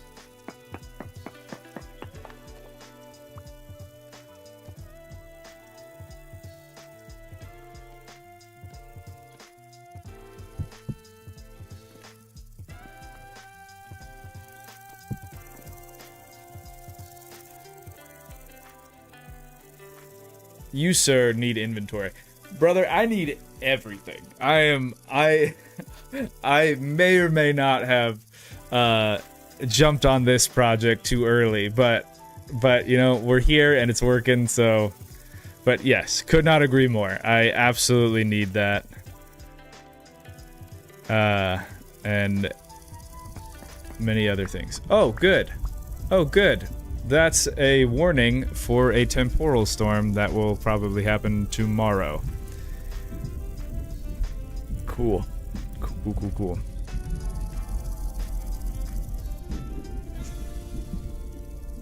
That doesn't sound good. Okay, what was I? That totally sidetracked me pretty hard.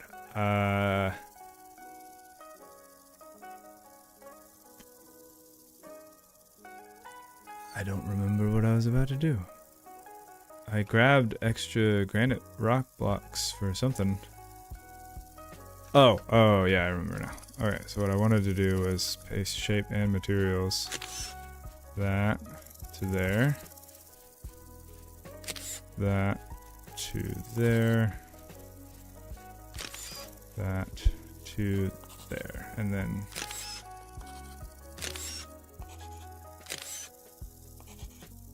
like that.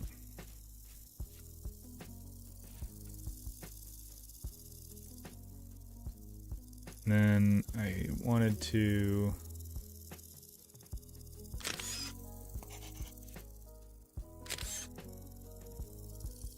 I ran out.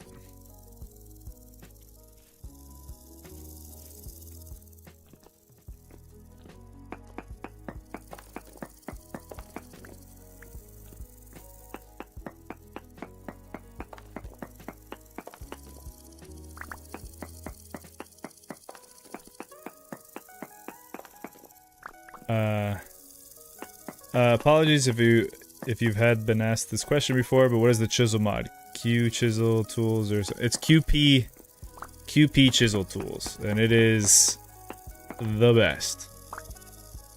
So good.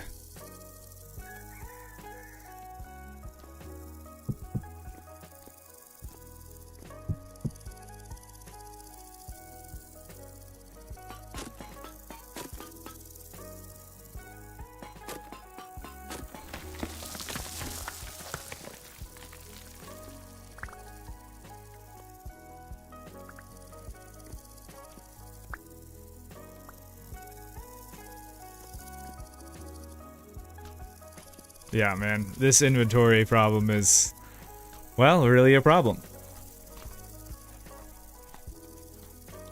And I'm also a little bit concerned about our impending doom. I might have to, I mean, I'm already gonna have to run back to the other base anyway to like, continue to grab resources and whatnot. But yeah, I'm a little worried about. Oh crap! My shovel just broke.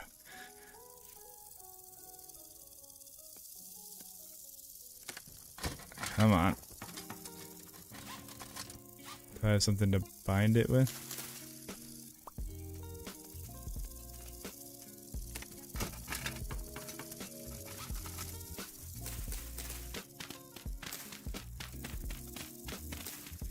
Come on. Come on.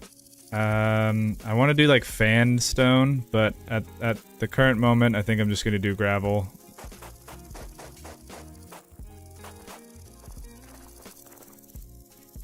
Yeah. And then I would like add designs in and stuff over there, but yeah. Yep. Okay. I kind of just.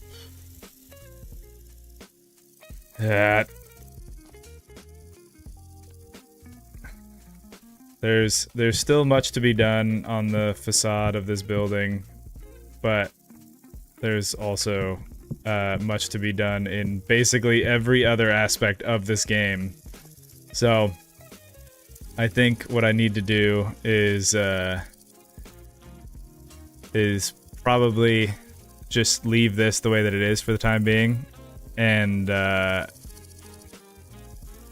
would really like to just be able to throw our like just cover this with the roof and then at least have this as a spot like to start working with, but I don't know if I'm going to be able to do that. Cuz I'm out of clay, which means I need to go grab more of that to make more of the cobblestone.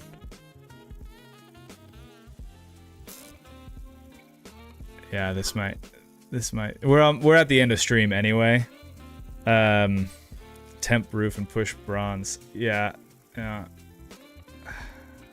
can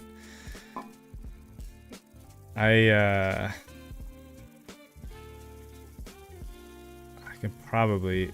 I took the gravity for dirt off. I said that earlier in stream because I just couldn't deal anymore.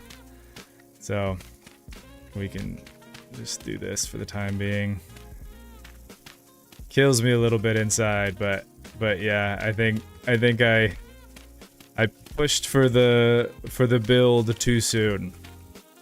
I mean, it'll be fine. Like I can run back to the other base where I have stuff already set up. So I just need to like survive the storm, go hunting, make myself some food, and then get some more clay, and then I'm immediately back and I can add back in cobblestone and stuff like that. So, but yeah, we're pretty much at the end of stream anyway. So I feel like for trying to just get it done, I feel like we got pretty close. Again, I need to chisel the side slants so that they're at that like 30 degree, and then we can add back in here. Let me actually, I'll show you the reference photo I keep looking back at. So you've seen it in the thumbnail, but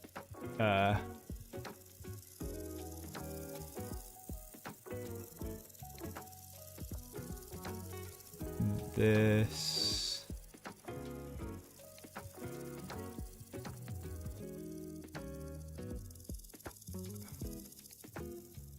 This one. Why isn't it? Oh, there you go.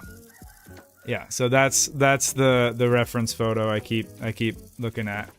I feel like I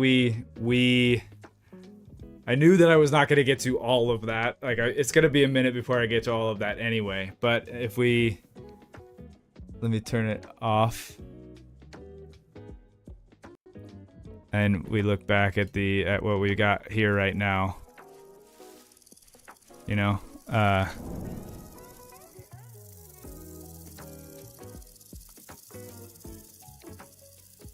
Right?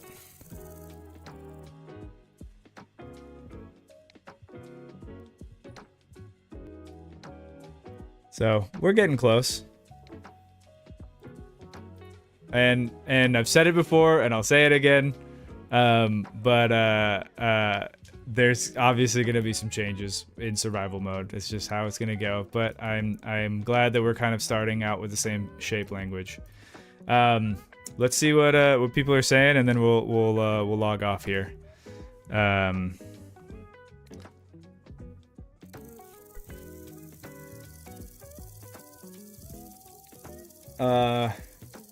are you building in front of the geyser? Because the geyser not only heals us, but also lets us drink out of it without getting sick, which is totally backwards, but, you know, we're gonna call it Dwarven resilience. But yeah, it's a healing thing, and then we're gonna run the water from the geyser, and it's actually gonna pour over the sides, and then kind of go into these channels that we're gonna bring around the rest of the area. So it'll be pretty cool. Yeah, or Dwarven onsen, as we were saying earlier. Get hide for Hunter's backpack, please. I have actually a bunch of hide. Yeah, why haven't I made a Hunter's backpack? I think I have like 4 or 5 huge hide that I've already cured. In my base. I was holding on to them for the winter, but we are a ways away from the winter still, so maybe I will just do that. Anyway, thanks everybody for stopping by and hanging out. I'm glad we kind of have a good start here, and I look forward to.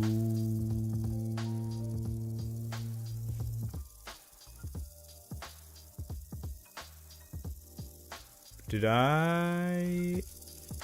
Oh no, we're good. Oh, I was like, did I do the wrong dimensions? It just looked weird because of the angle I was at. Anyway, okay, getting sidetracked.